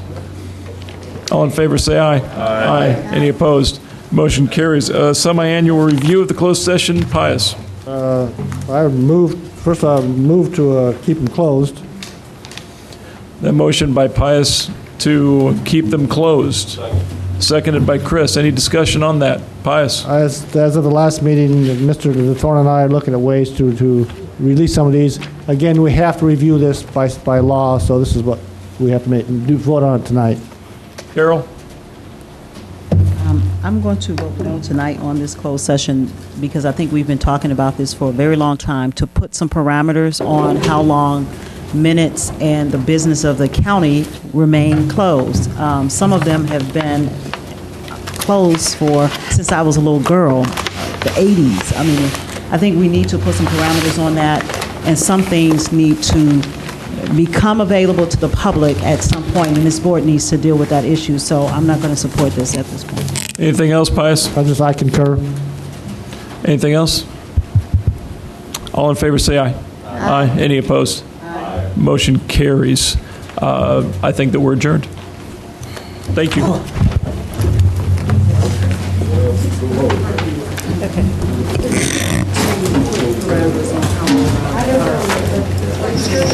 We've been talking about this.